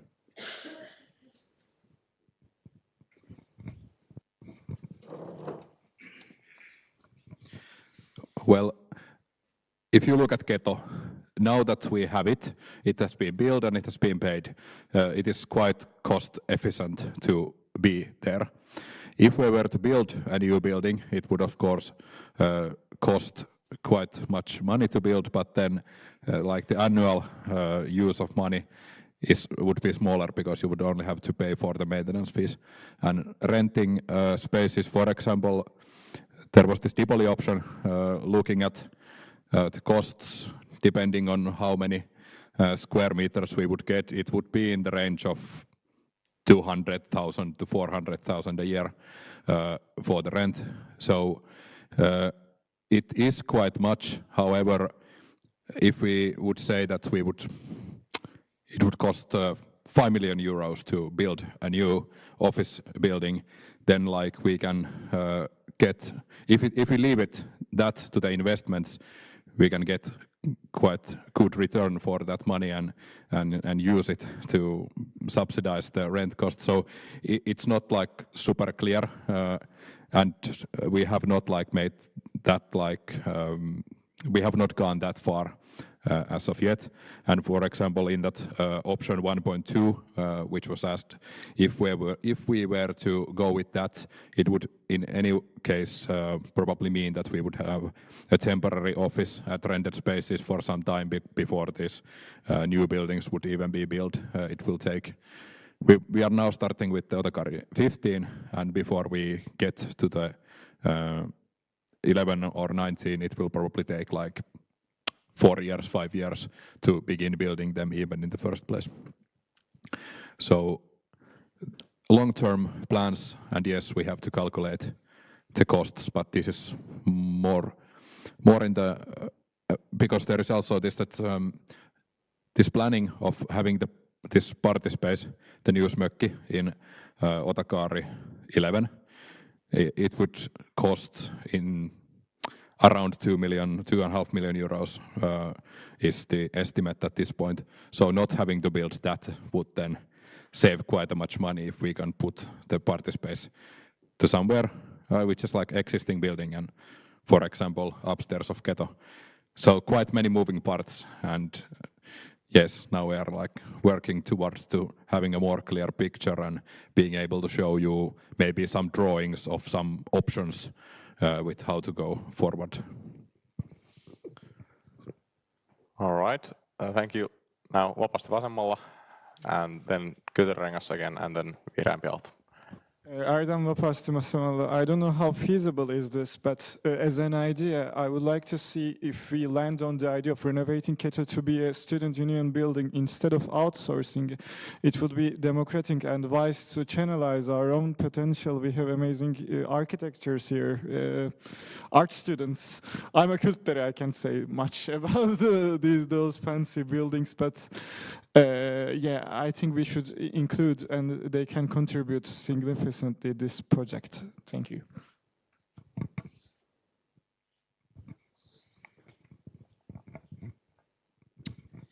Blinnika, Kylderirengas, or Binika, if you saw me last Friday, sorry. Anyway, back to the point of the shared spaces for everyone that nobody uses. I did see the suggestion there that said pub. If there would be a pub in there, I would be visiting regularly. I don't know about the rest of you, but that's a very good idea. And also number 2 was that this is the whole Dipoli situation is the engineer's fault.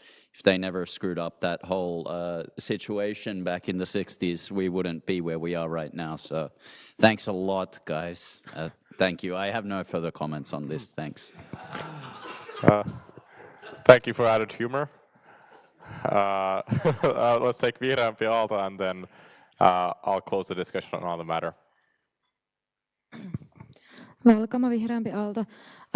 Not really a question, just a comment, but based on this presentation and my years as active in Otaniemi, I feel like renovating Keto to be a student union building is exactly what we need right now. It's like so many committees and active groups and associations and guilds and their actives, they're like so restricted sometimes by different access issues or resource issues regarding spaces, especially 24/7 spaces. And I think 1.1 and 1.2 are really good ideas, and I think it is just a matter of branding to get people to use that space, but I don't think it's going to be necessarily a really big issue to get the usage rates high. Right now Keto is like spilling out of like there is not enough resources and it's not really working, and then people can't get into all the spaces 24/7 or their guild rooms, and there's not enough places for everybody. So just my opinion that a student union building there would be like a perfect solution for some of these issues. Thank you. That'll be all for discussion. If you want to contribute to this, I suggest applying to a committee next year for REPCO. All right. I'll close the discussion on the matter now. Thank you, Veeti. And closing topic 10, moving on to topic 11. At this point, I suggest that everybody gets up for a moment and stretches for a little bit. We'll be having all three topics, as mentioned previously, in the order of the agenda, all in consecutive order from Fanny, and then we'll have a short break and continue with the meeting after that.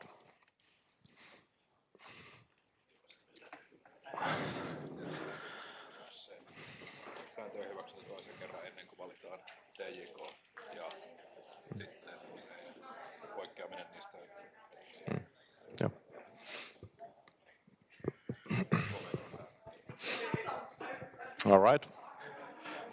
Yeah. Is Fanny ready?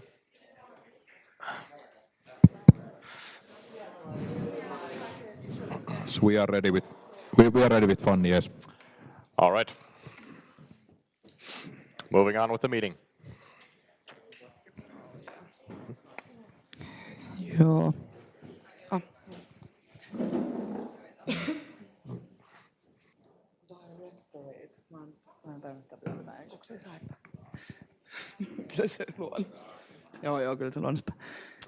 All right, so opening topic 11, filling vacancies in the Directorate of the Fund of Promotion of Teekari Operations, more commonly known as TTER.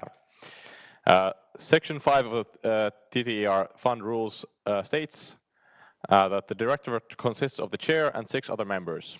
Of the other members, 3 must be selected from among the persons nominated by the Guild of the Round Tower who have completed an academic higher education degree at Aalto University or one of its predecessors. The Directorate is appointed by AYY's Representative Council. The chair is elected annually. The members of the Directorate are elected for 2 calendar years at a time. The first 3 persons to resign are selected by drawing lots.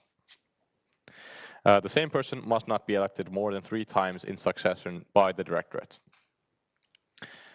TTER Directorate received 3 applicants within the application period, one of which was for the position of chair. The chair of the Directorate, Juvonen, and allowance specialist Saikku reviewed the applications and interviewed the applicants. Juvonen and Saikku prepared a proposal for the board, which was addressed by the board in its morning session on 21st of November.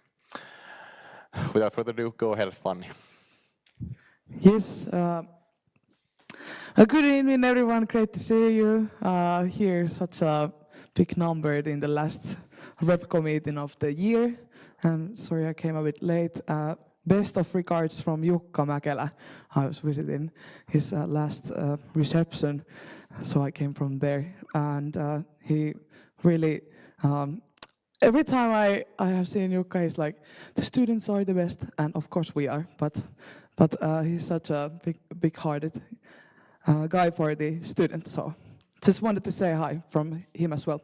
But moving on to the topic, so in the last REPCO of the year, there's this kind of normal protocol to decide few bodies for the next year, and the fund or directorate of that is one of them, and now this is the first topic of the bodies we decide. So, well, Sakke was already saying this out loud pretty much from the rules and what it says, but the directorate consists of ex-people, and it's decided by REPCO every year, and now we are showing you the names who we suggest to you, and then hopefully you will decide those. But this is just repeating Sakke, so I don't use that much time on that.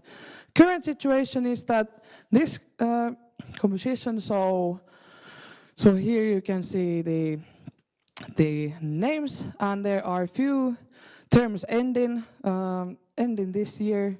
Some of them are continuing for further, and you can see in the, like, if the person is AYY representative or PTK, so Pyörän tornin kilta representatives. But this is the current situation, and it says for 2025, new positions, new chair or chair from existing members, plus new member. And application time was open a couple weeks back in October and November. Then current chair Anu and Saiku, who is responsible for the ER stuff, interviewed these people. Then the topic was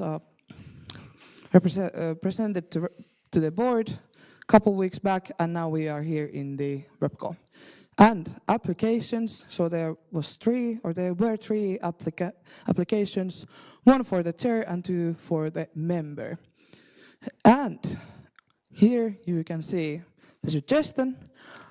So Rebecca Adriansen has applied for the chair position, and Rebecca is currently the board member there, but she applied for the chair position, and as mentioned, either we would need to recruit new chair, or if somebody from the current members want to move on to be the chair, that's okay, and then we recruit a new board member. And well, that happened that Rebecca was applied to the chair, and she's moving from board member to the chair. And from the two applicants, Saiko and Anu interviewed and decided to suggest Eero Virmo-Virta as a new board member for the TTR.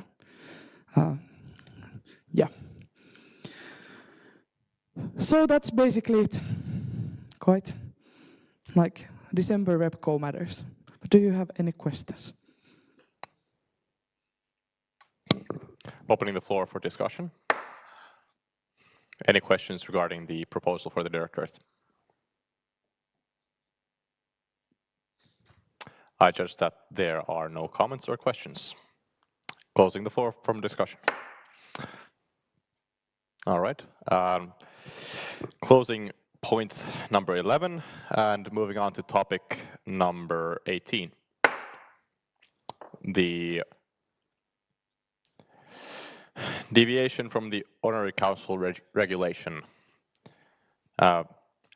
Of note, we will be making a motion and decision on the previous topic, on the next two topics, once the rules have been officially decided upon later in the meeting. But yeah, go ahead. Next, with regards to the deviation from the Honorary Council regulation, in accordance with the regulation, the Section 6 terms of office of the Honorary Council and its members states that the terms of office for the Honorary Council is 3 years, and at the end of the term, members are invited. Sorry, technical point.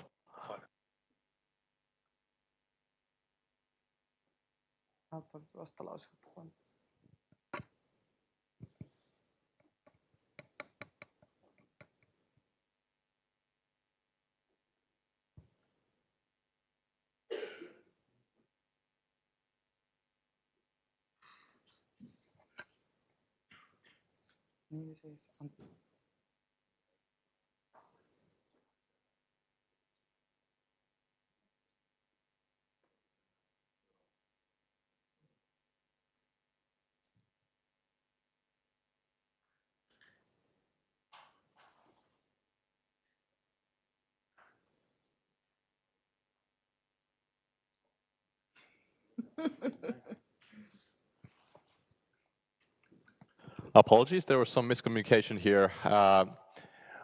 Fanny will present all the new formulations for different boards now, and then we'll be deciding on them in the previously mentioned order. All right. Yeah. So there is 3 different bodies that we are deciding today. First was the TTR board, then next up is finance board, and then third one is honorary council. So, well, the order here is, I think, due to the agenda, but these are somewhat like just nominating people, so we figured out to combine. Here's a long text, but this is the finance board regulation, what we have been discussing here. In quite many meetings already from the springtime, and briefly we have a finance board, and it used to be a body that had a decision-making power, but we here have been discussing, and you have made the decision that it will not be anymore a decision-making body.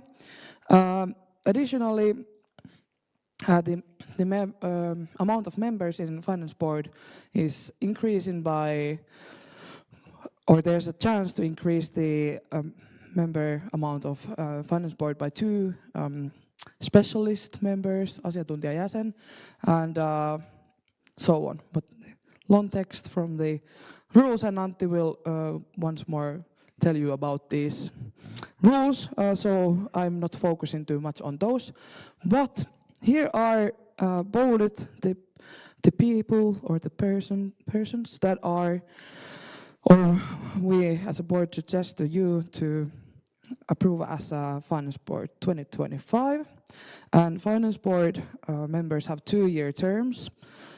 Some of them have been, or the asiantuntijajäsen, what is asiantuntija? Yeah, expert members have been longer, and they are just renewing their terms. For example, Lyppo Suominen and Jari or Jani Koskinen, I think it might be even Jani, but yeah. And then new additions are Annukka Palheimo and Matti Kuronen to the finance board, and from the expert members, Petri Valkama has informed that he wants to, as his term is coming to an end, he doesn't want to continue anymore, so he's leaving from the finance board.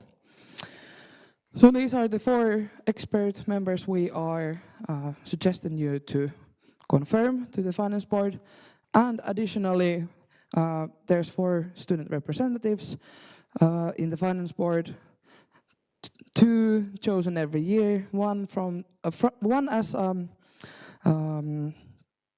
resident member or resident representative, and one as just student representative. And new ones for this are Joona Lipponen as student representative from the residents' point of view, and then Ida Parkkinen as student representative. And Henri Ailinpietis and Sampo Sainio's terms are coming to an end, so they are leaving the finance board. So this is just the crew for that. Yeah, maybe now questions or comments about this. Once again, questions and comments. This is a bit irregular, but I'll open the floor again.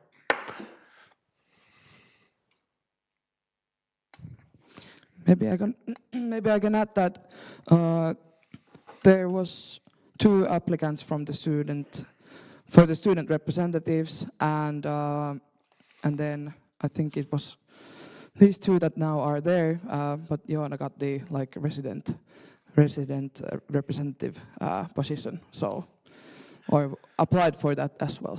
So there was no more applicants for student representatives this year.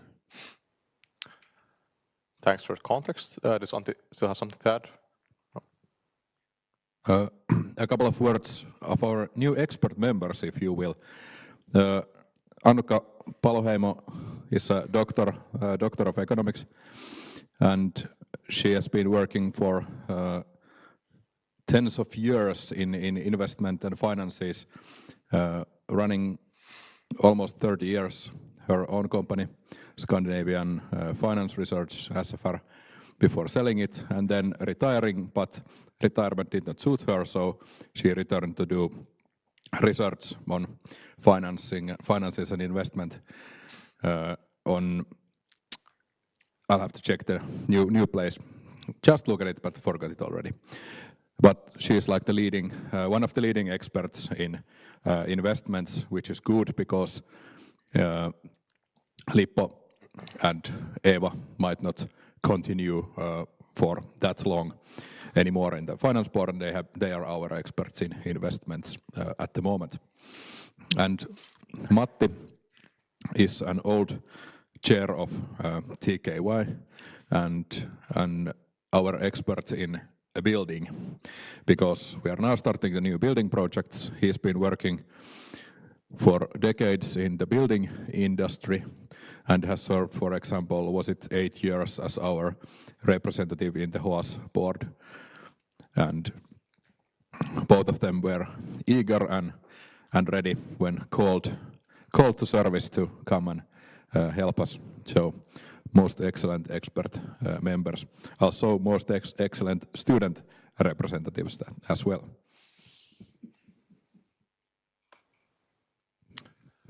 Alrighty. I judge that there are no questions or comments regarding this issue, so I'll close the floor for discussion. And moving on to you presenting also the proposal for the Honorary Council. Yes, and well, yeah. Third body that we are wishing that you will decide today is Honorary Council. So AYY has this body that consists of different kind of, mostly alumni from Aalto or the predecessors of Aalto, people that are working in different companies or the government and so on, and have been doing like quite big things in general. And this consists of 12 people in total, and they are named for 3-year term at a time. And here are some rules for this. So yeah, student union has an honorary council, the duty of which to give advice and support in matters regarding the student union. And maybe honorary council meets twice a year normally, and it meets with the board, and Nosake has been this year in the meetings too, and Antti of course, and we discuss some current issues and try to get some input from these persons that have long-term experience in business, etc. So at least personally I can say that these have been very, very good meetings and very fruitful discussions. So this is in general quite important body for the student union.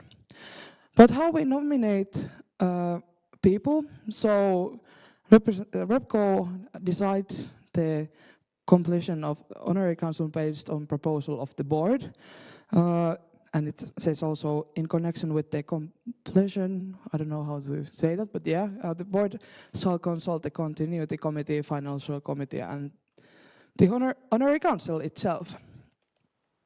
Now, moving on. As mentioned, one term is 3 years, and at the end of the term, members shall be invited as provided. Section 7, yeah, that was on the previous slide.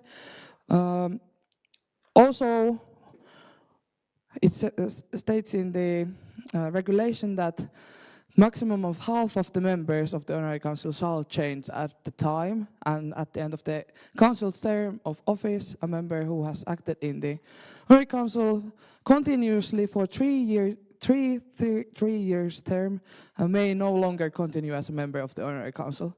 And well, that's crucial currently. So after the second meeting of this year, we started to look at, hey, by the way, how long people have been here, and we decided that there are 5 out of 12. It's not half, but it's still quite a big amount of the group that has this three-year term coming to an end. And well, we were like, okay, we are a bit running out of time, so we are now bringing you a suggestion that we have a consult the current members of honorary council whether they these 5 persons would like to continue with 1 additional year. So not changing the rules in total, but getting this kind of 1 extra year, as there are people, I'll show you in the next slide, that have been very, very active and interested in this honorary council work in general. And some of them said that they are willing to continue 1 extra year. Few of them were like, well, actually, I think it's my time to move on, which is also fine. And so, but this is the, so to say, beef today. Or beef steak. Well, how do you say pihvi? Päänpihvi. That we would ask from you to give 1 additional year to some of the people, so that we won't lose like this many people from the honorary council. So here is the current kokoonpano, like how it is looking currently. Sorry, I'm losing the words. But top 5 here: Jukka Mäkelä, Risto Silsmaa, Tiina Alahto, Kasko Sarapaldo, Ilkka Kivimäki are coming to end with 3-year terms. And some of these have been very, very, very active. And for example, as I mentioned, Jukka Mäkelä earlier, he's very willing to continue 1 extra year if needed. And additionally, we are also having here some people that are in this kind of end of the term, so we are also approving those. And if we move on, this is the proposal for 2025. So Jukka Mäkelä, Risto Silsmaa and Ilkka Kivimäki would get this 1 extra year if you give us the permission.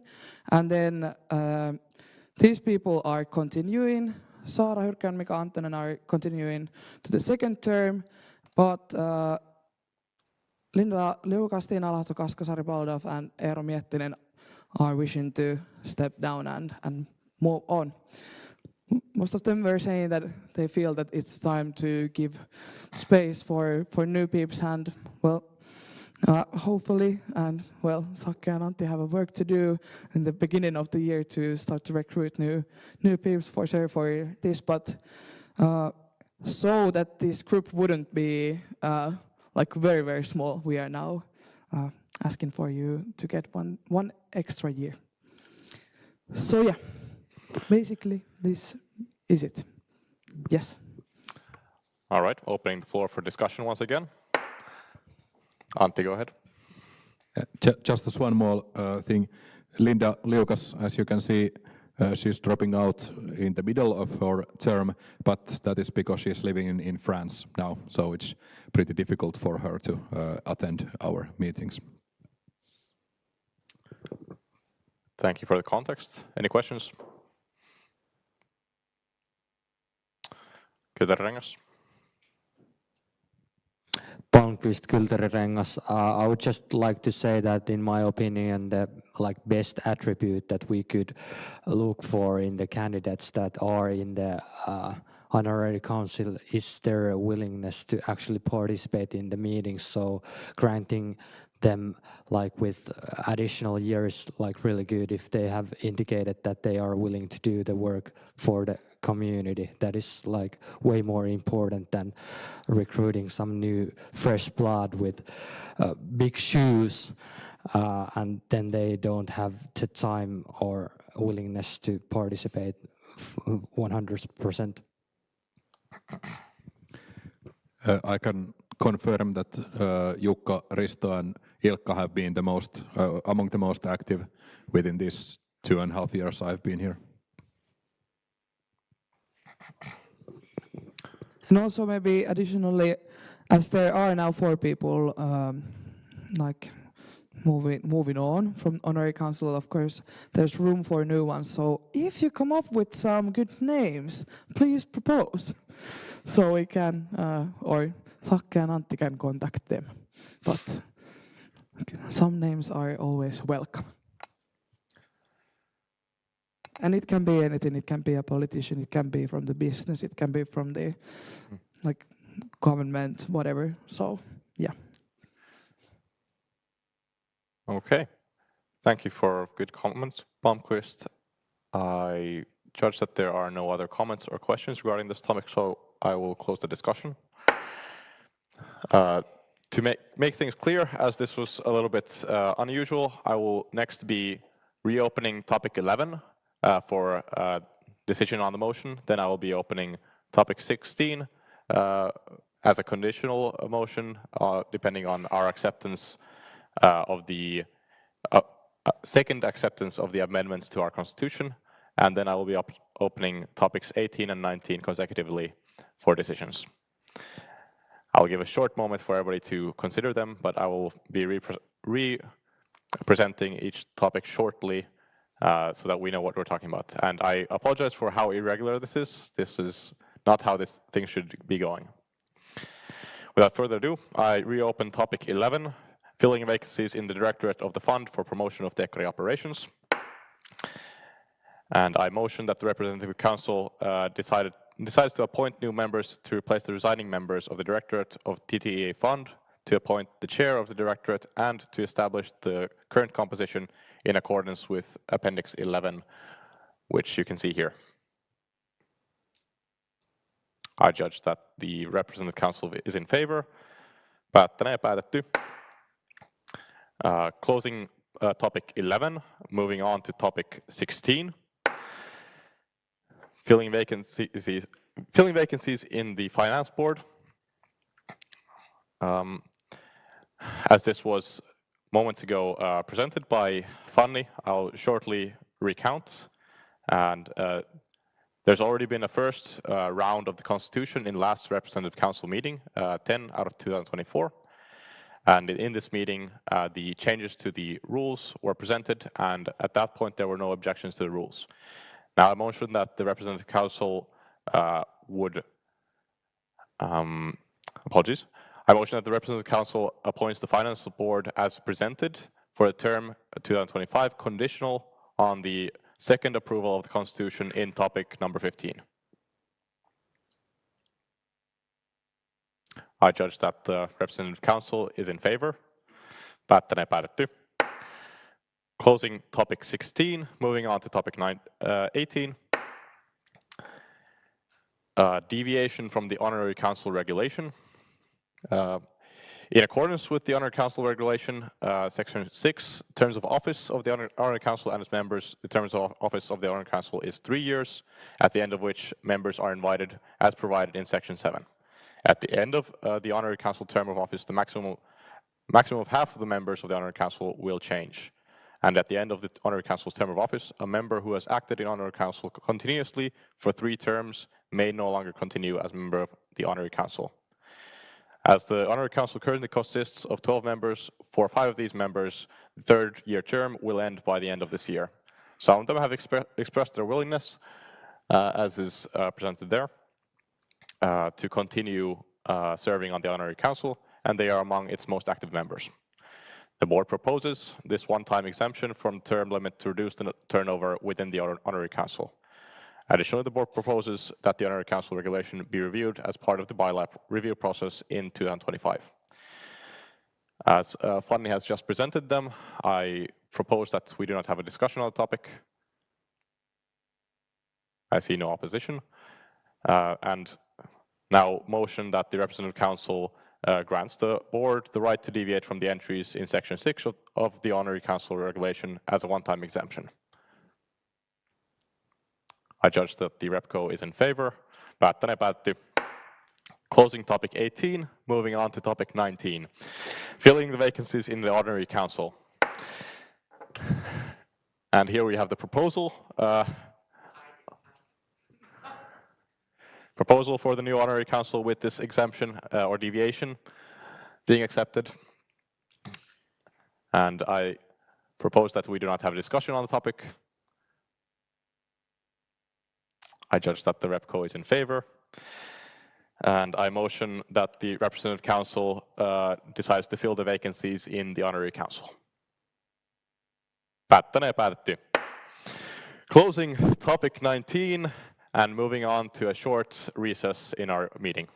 I propose the recess starts at 19:46 and we reconvene at 1956.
Reconvening from the break at the time 19:59.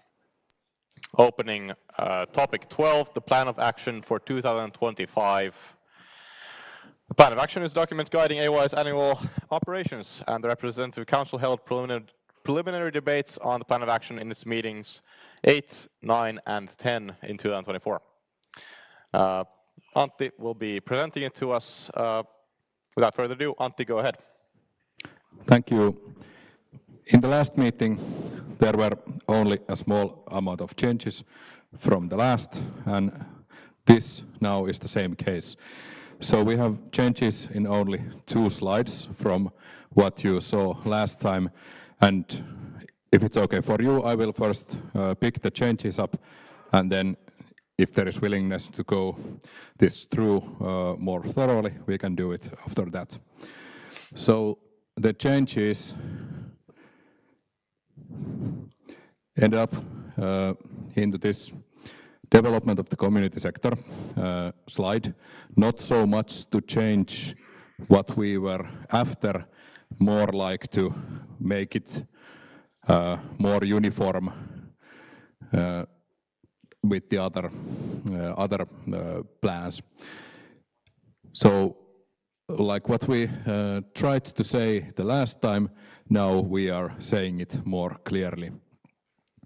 It's to gain the overall understanding of what all of the things we are doing at the community sector and the scope of said operations, and whether the scope of the operations corresponds to our numerous guidelines and the current needs. And in addition to the mapping of the operations, we investigate whether our resources meets the need of the operations, and if not, we can influence the resources or the scope of operations and or the guidelines guiding the operations. So this is not, this is like what we were after with the last time. Now we are just saying it more clearly. And some of the projects, like the smaller level of lines, have jumped to this side project slide. So there, the last 3 have came from the old community slide. Updating the association kind, reform of the distribution principles of association grants, and update of the voluntary policy has been some of the things we found out we would like at least to do next year. So those 2 were the changes that the board in its last weeks after the last RepCo, the changes they made.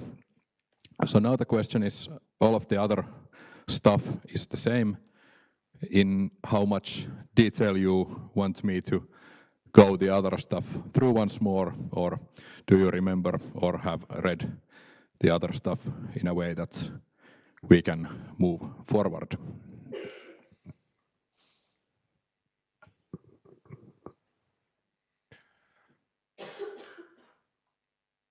I judge there aren't questions. Well, let's officially open the floor for discussion. But any questions?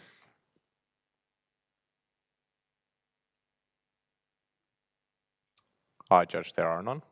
Closing the floor and moving on with the topic.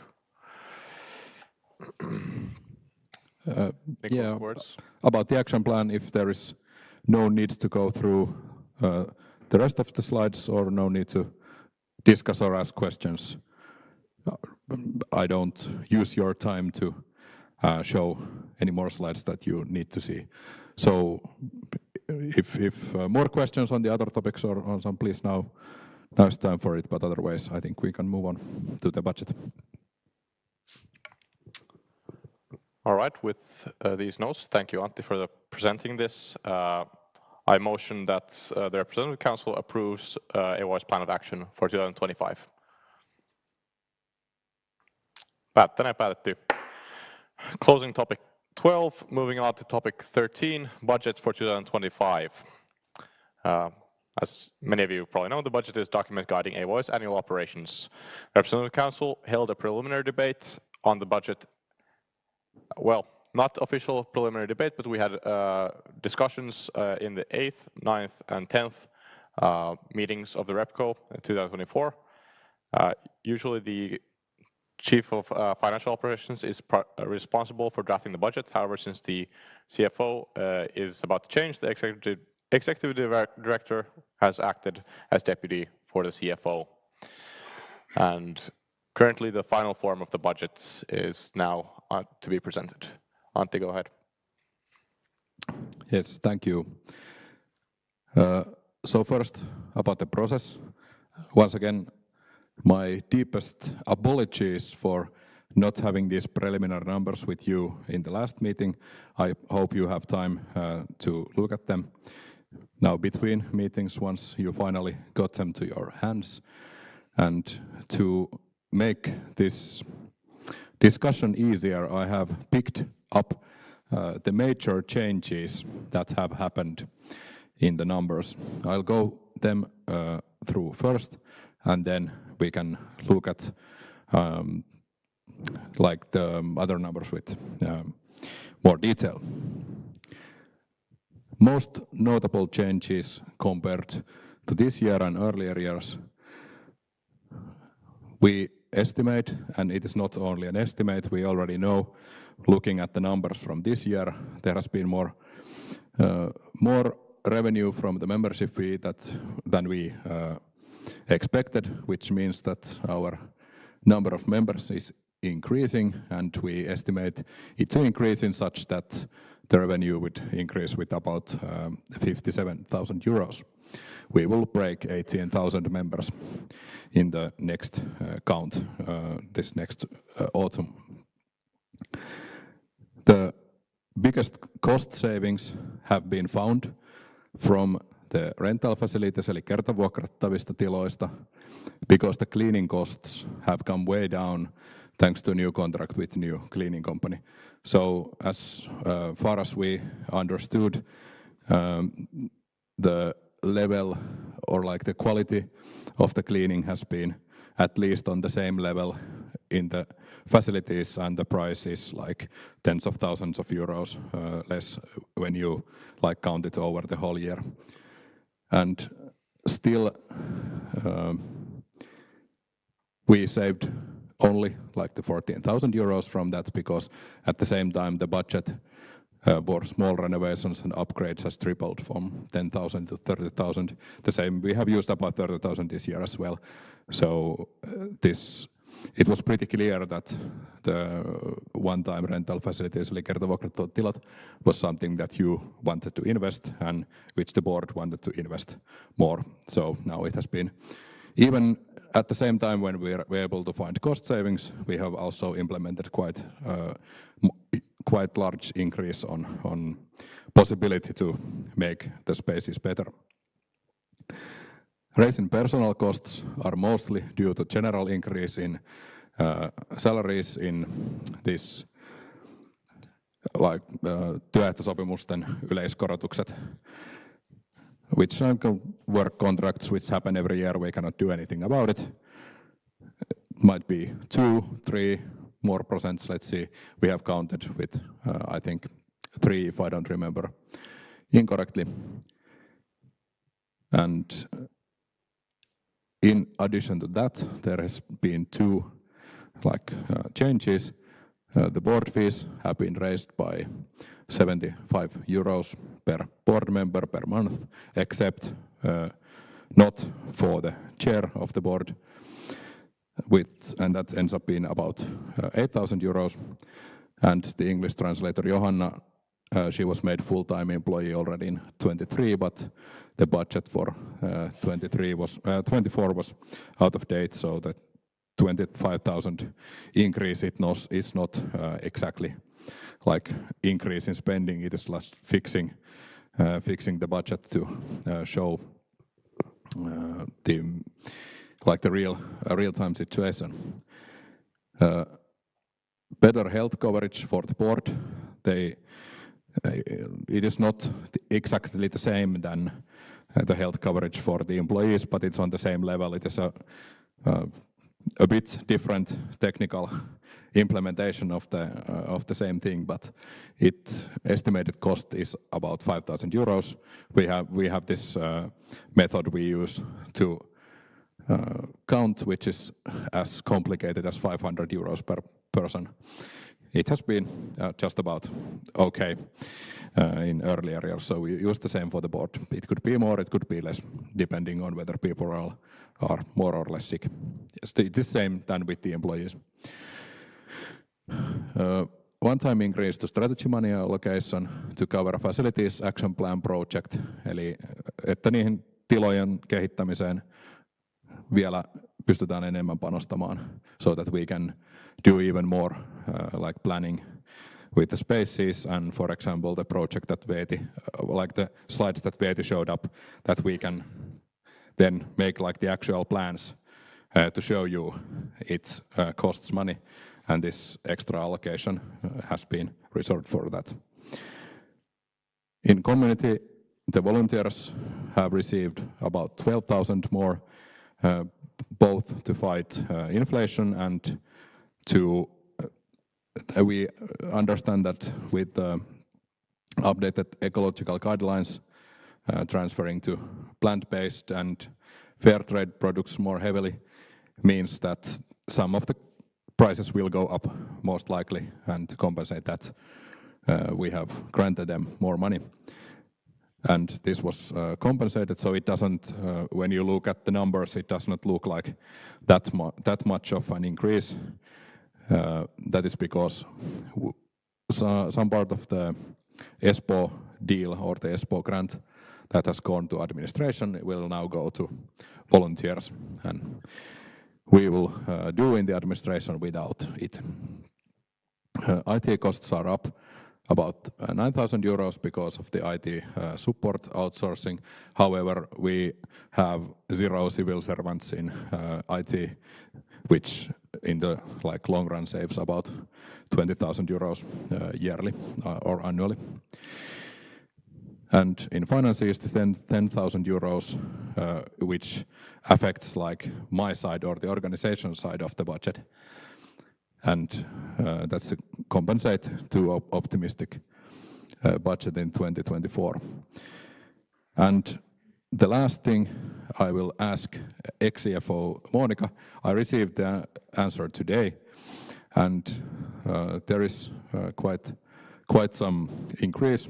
Was it like 9,000 euros? 0 euros of that will affect the organization budget. So this thing we are looking at here, it will go to the housing side, which means that in the end it will be end up paid by the residents, not by the members. They overlap, but not like directly. And why the increase? It is mostly because of IT system costs. Developing Domo because this changed regulation. We have to develop it and also to make it better for the residents, and also this Fatman system, which handles, as far as I understood it, like the billing of the rents, and it handles service management and many things in that. When those systems have been made better, they will then save work hours and then save costs from that side. And not only that, but make the experience better for those applying to our houses and living already them, both in the IT system side, like when you go to Domo and and like make your application or look at your stuff in Domo. And then also when you make this like the repair request, it will like automatically go to the right repair company, and we will get like the reports automatically, and all of this will happen just faster, be more precise, and save this working time. But in this transition phase, it costs money. So that was the explanation I received from Monika. It has been quite clear to me that the willingness to know more about this kind of housing side budgeting, and you have showed interest to it. And I promise that with the new CFO coming, I can provide you more on this next year. But yeah, those were the largest changes. Then maybe we have all of the numbers here, which are not very informative. So maybe instead of like going through them line by line, I maybe open the floor to questions on specific items or specific slides, which you can find from Aalto Inside. All right, well, let's open the floor for discussion. And if you have any questions regarding the budget, now's the time. Thank you for the thorough presentation so far.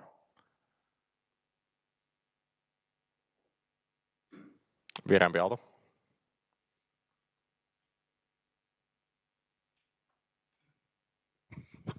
Vihreämpi Aalto Järvinen. The question about the IT cost and outsourcing that, how has it affected the quality of your IT support? Did somebody say something from Probably better. I think there has been like two sides of the coin. For what I have heard, those who have requested help have received it timely and effectively. And as far as I know, it has worked pretty well. And it has saved quite much time from Teemu, our IT specialist, because even though we had the civil servant persons, it more often than not, people were just walking in at their office and talking to all of them. And so most of the problems were then like problems of all of the IT staff. So it has saved time from Teemu, and that's why that's much we can use it then to, let's say, to projects that require more of an expertise than IT support does. All right, thanks.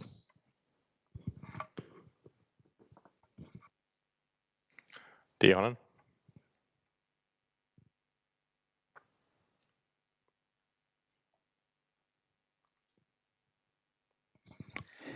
Okay, Tiihonen, Aallon kokoomus. Just to make clear, in last chair meeting we discussed about finance and housing functions, the last slide in the presentation. And if I remember right, Perttu asked about the significant increase in those internal charges from housing sector. Am I right? And you say that there might be some kind of false notation in the Excel code. Could you please explain that correction which has been made? Thanks. Yeah, it was fixed. The problem now, this is correct. The problem, these like 25 numbers were correct all the time. The problem was in this number, or was it this either of these numbers right here? It was not following the correct formula, which counted wrong numbers, and it made this like was it like 60% or something, which was definitely incorrect. So now it has been fixed to be correct.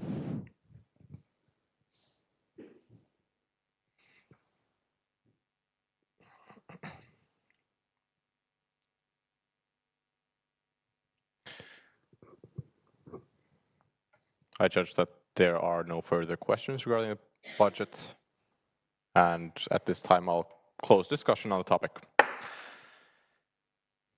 Moving on to coming to the decision. I motion that the Representative Council approves the budget of AYY for 2025. Päättäneen päättyy. Closing topic 13, moving on to topic 14, membership fee. In the academic year 2024-2025, the AYY's membership fee for the whole academic year was 65 euros for bachelor and master's level students and 45 euros for doctoral students. The Executive Director proposes that in accordance with the budget, the membership fee remains at the same level for the academic year 2025 to 2026.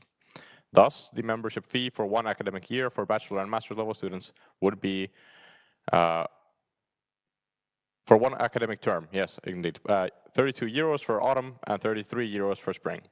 For doctoral students, the membership fee would be 22 euros for autumn and 23 euros for spring.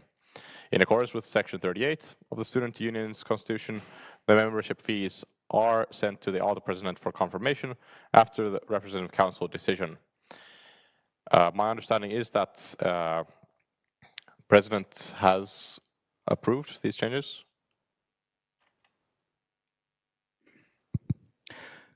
In this case, it will be sent for the President to be accepted after this meeting. Right. It is in the next point that we have the decision already. All right, thank you for that context. They will be sent further forward.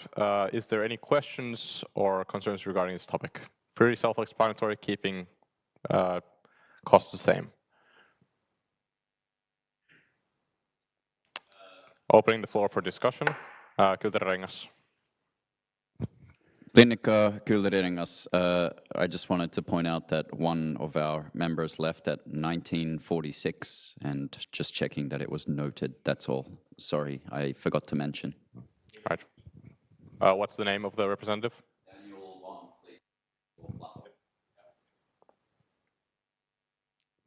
All right, thank you. I judge there are no other comments actually relating to the topic, so I'll close discussion and motion that the Representative Council decides the membership fee for the academic year 2025 to 2026 as 65 euros for bachelor and master's level students and 45 euros for doctoral students. Päättäneen päätetty. Closing topic 14, moving on to topic number 15, amendments to the regulations concerning the Finance Board.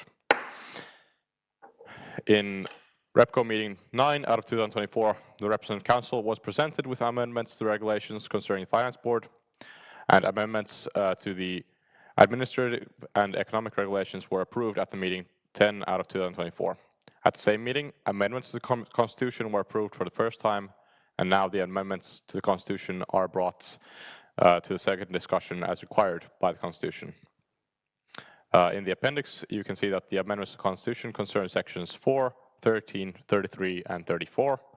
For the administrative and economic regulation, the amendments concern 6, 10, and 11. In addition, the final section of each regulation is updated with the new approval date. Any obvious typos are also corrected without altering the content of the regulations.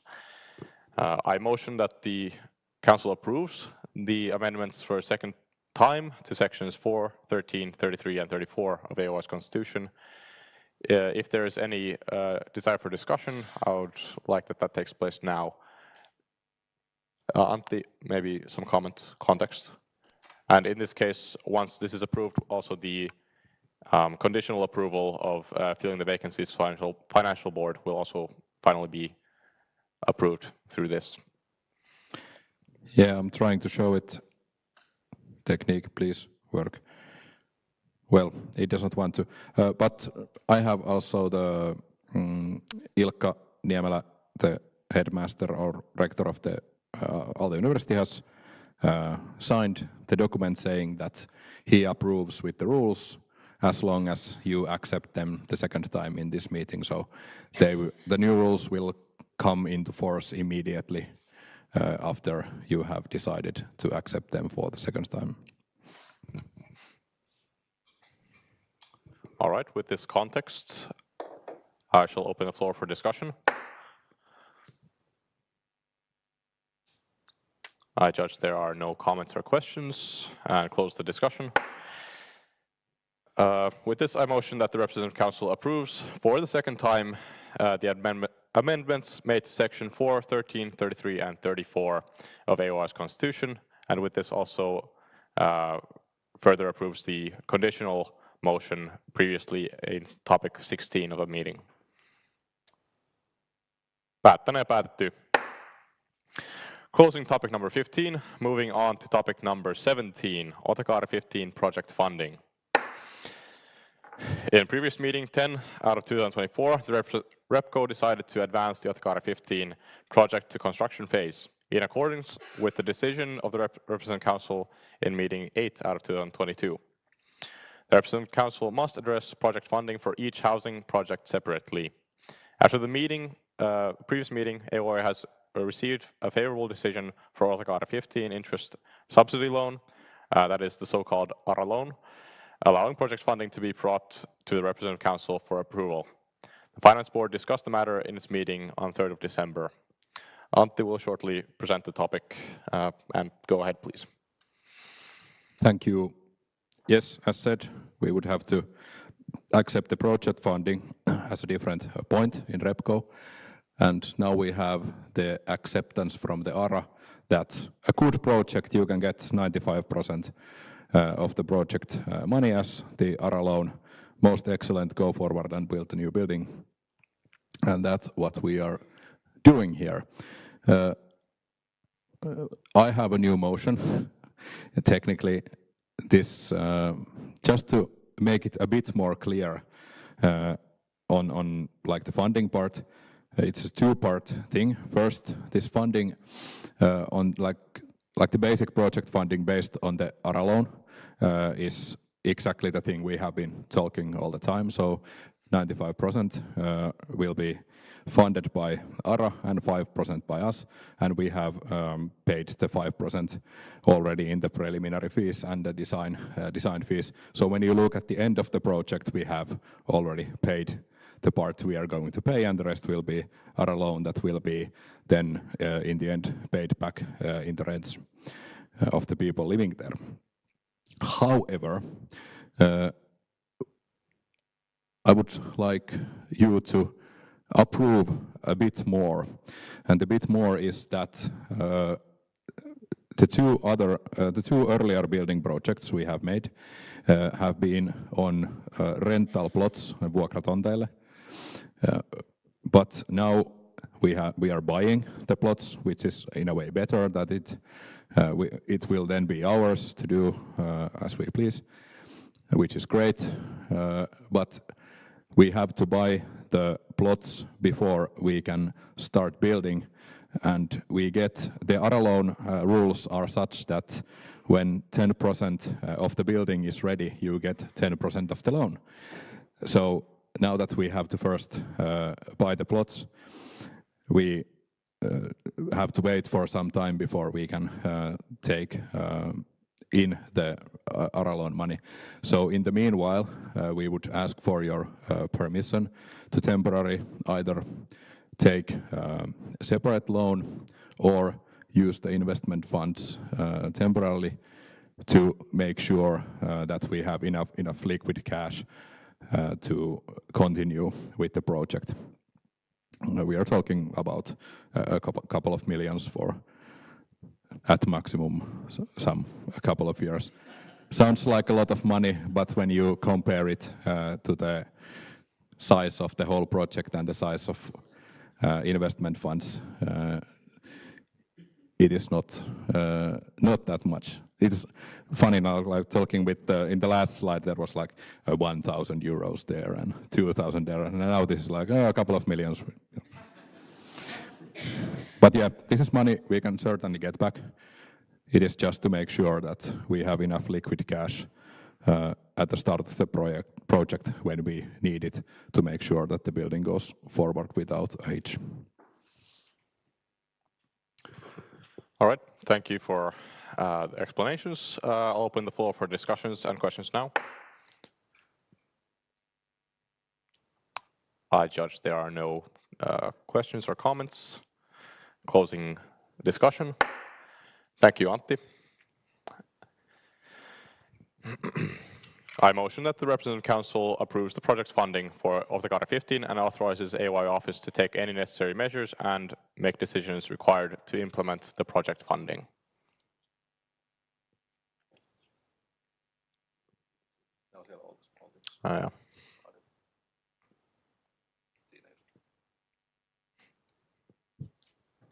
Corrections to what is in the agenda.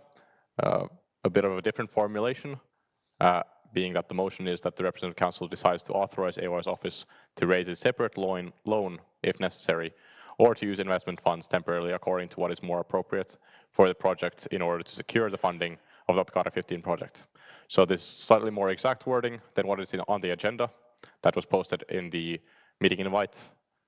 And my proposal is that we move on with this particular motion.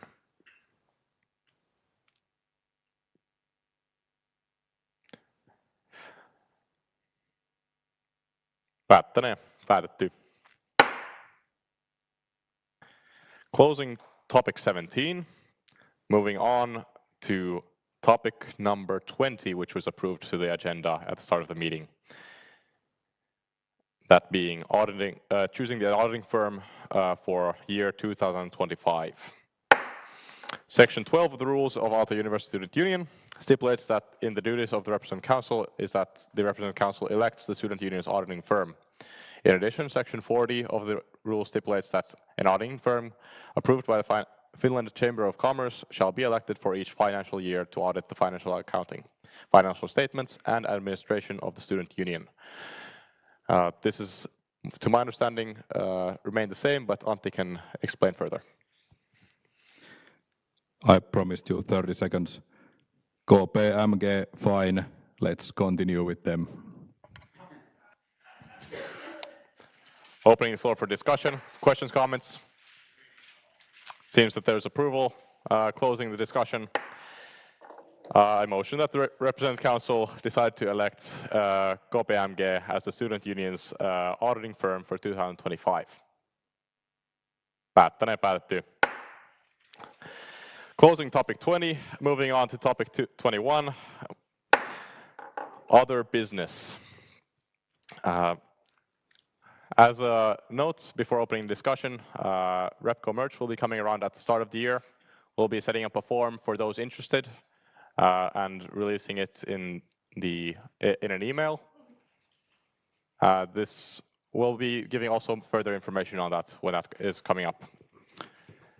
And to start with, after the meeting, there will be a short moment to celebrate the last meeting of the year and heading out for Christmas break at Keto. So if you want to have a glass of sparkling wine or an alcohol-free version, feel free to join us for some 15-20 minutes after this, or longer if you feel like it.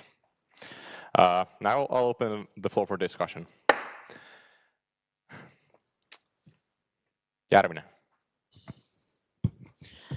Yes, kuten ehkä jotkut täällä tietää, niin tämä taitaa olla mun edariuran viimeinen kokous. Eli valmistuminen valitettavasti nyt taas kovella kolkuttelee. Haluaisinkin siis kiittää kaikkia edustajiston jäseniä, puheenjohtajaa, varapuheenjohtajistoa, sihteeriä ja muuta toimiston väkeä tästä huikeasta vuodesta ja näistä huikeista vuosista. Ja kuten meillä vanhoilla jäärillä on tapana kertoa, niin pitää jakaa vähän viisauksia ja aiheita, mitä pohtia sitten tulevaisuudessa. Yksi, mihin mä toivoisin, että ihmiset kiinnittäisivät tulevaisuudessa huomioon, on se, että meidän rakenteet tässä yhteisössä on aika sekavia, ja kun täällä kasvaa ihmismäärät, niin se sekavuus vaan lisääntyy. Ja tällä hetkellä nämä rakenteet aiheuttaa meidän yhteisössä tosi paljon yksinäisyyttä ja eriarvoisuutta. Niin sanotut salakerhot, hallitusvalinnat, vapaaehtoisvalinnat, kaikki noin. Joku aina hylätään niistä. Ja muistakaa silloin kiinnittää niihin hylättyihinkin ihmisiin huomiota, ei pelkästään niihin, jotka tulee valituiksi. Toinen teema, mitä mä haluaisin koskettaa, on se rohkeus. Rohkeus tehdä asioita, rohkeus päättää vaikeita asioita, rohkeus olla eri mieltä asioista. Siihen tämä koko paikan toiminta perustuu, että ollaan eri mieltä asioista.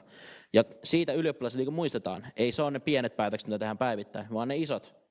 Rakennetaan dipoli, ostetaan, tehdään opke, jne. Kaikki tällaiset päätökset on se perusta, millä kaikki sitten tulee katsoa meitä.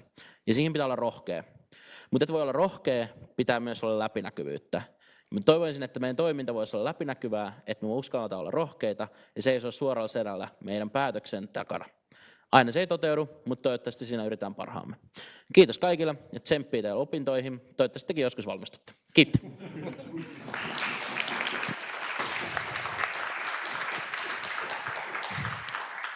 Kiitos, Oskari. Thank you, Oskari. Anyone else have something that they want to bring up? Antti? From my own behalf, I also want to thank first the board for the whole year. Now your time is almost up. We still have one meeting next week. But after that, it is some freedom for you. Once more, congrats for the new board. We will start things, was it like 7th of January? So pretty soon. And then last but definitely not least, thank you Repco for this year. I think we have like excellent spirit and forward-looking meetings, and I'm looking forward for the next year working with you. So from me, happy holidays and best of luck for the next year when we will meet again.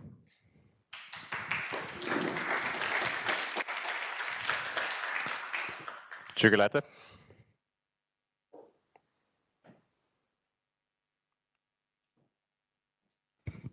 And I would also like to thank on behalf of the AYY Board 2024 for close cooperation this year. I really think we had a good time having discussions, having good cooperations, whether that be in this representative council or in the committees. And I would also like to make a personal note of thank you for today's meeting. Thank you for flexibility regarding the language matters and doing this almost whole thing in English. I think that shows that we're capable of making sure that everyone is included in discussion. I think it's super important. So thank you on my behalf too. Wishing you happy holidays, and well, please keep in touch. I'm in Syl next year, and I think it's very important that we do strong cooperation next year as well. But thank you so much.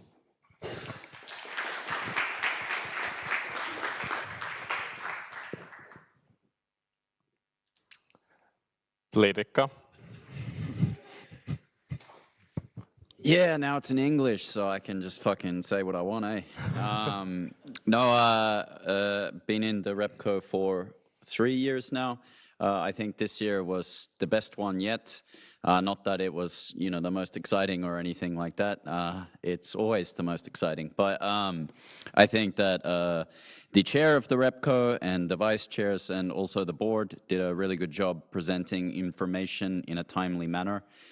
Sometimes it felt like we were very rushed in decisions in previous years, and whose fault that is exactly, I don't know, but I guess it's a team effort. So teamwork makes the dream work. So yep, thanks for making Repco a little bit nicer and less stressful, and you know, you can make decisions in good conscience, even though nobody supported tabling the last issue, but had to try it once. Thank you, thank you. Don't have to clap for that, but clap for the board. Yeah.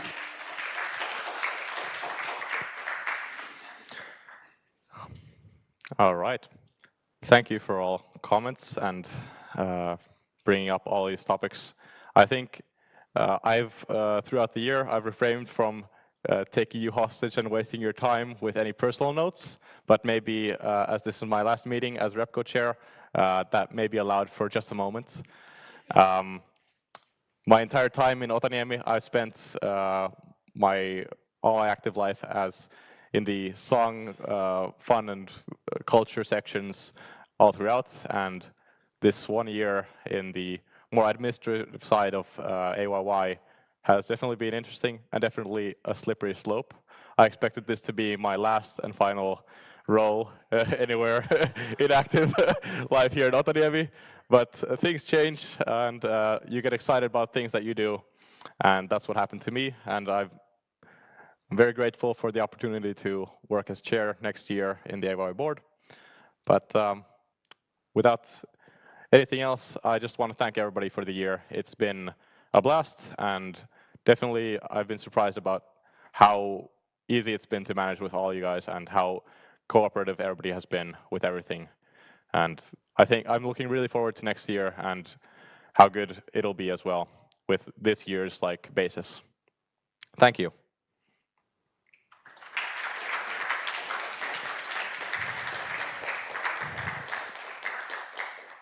But yeah, without further ado, I'll close discussion on the topic and close topic 21 and move on to topic 22, closing of the meeting. And with these words, I'll close the meeting at a time 20:39.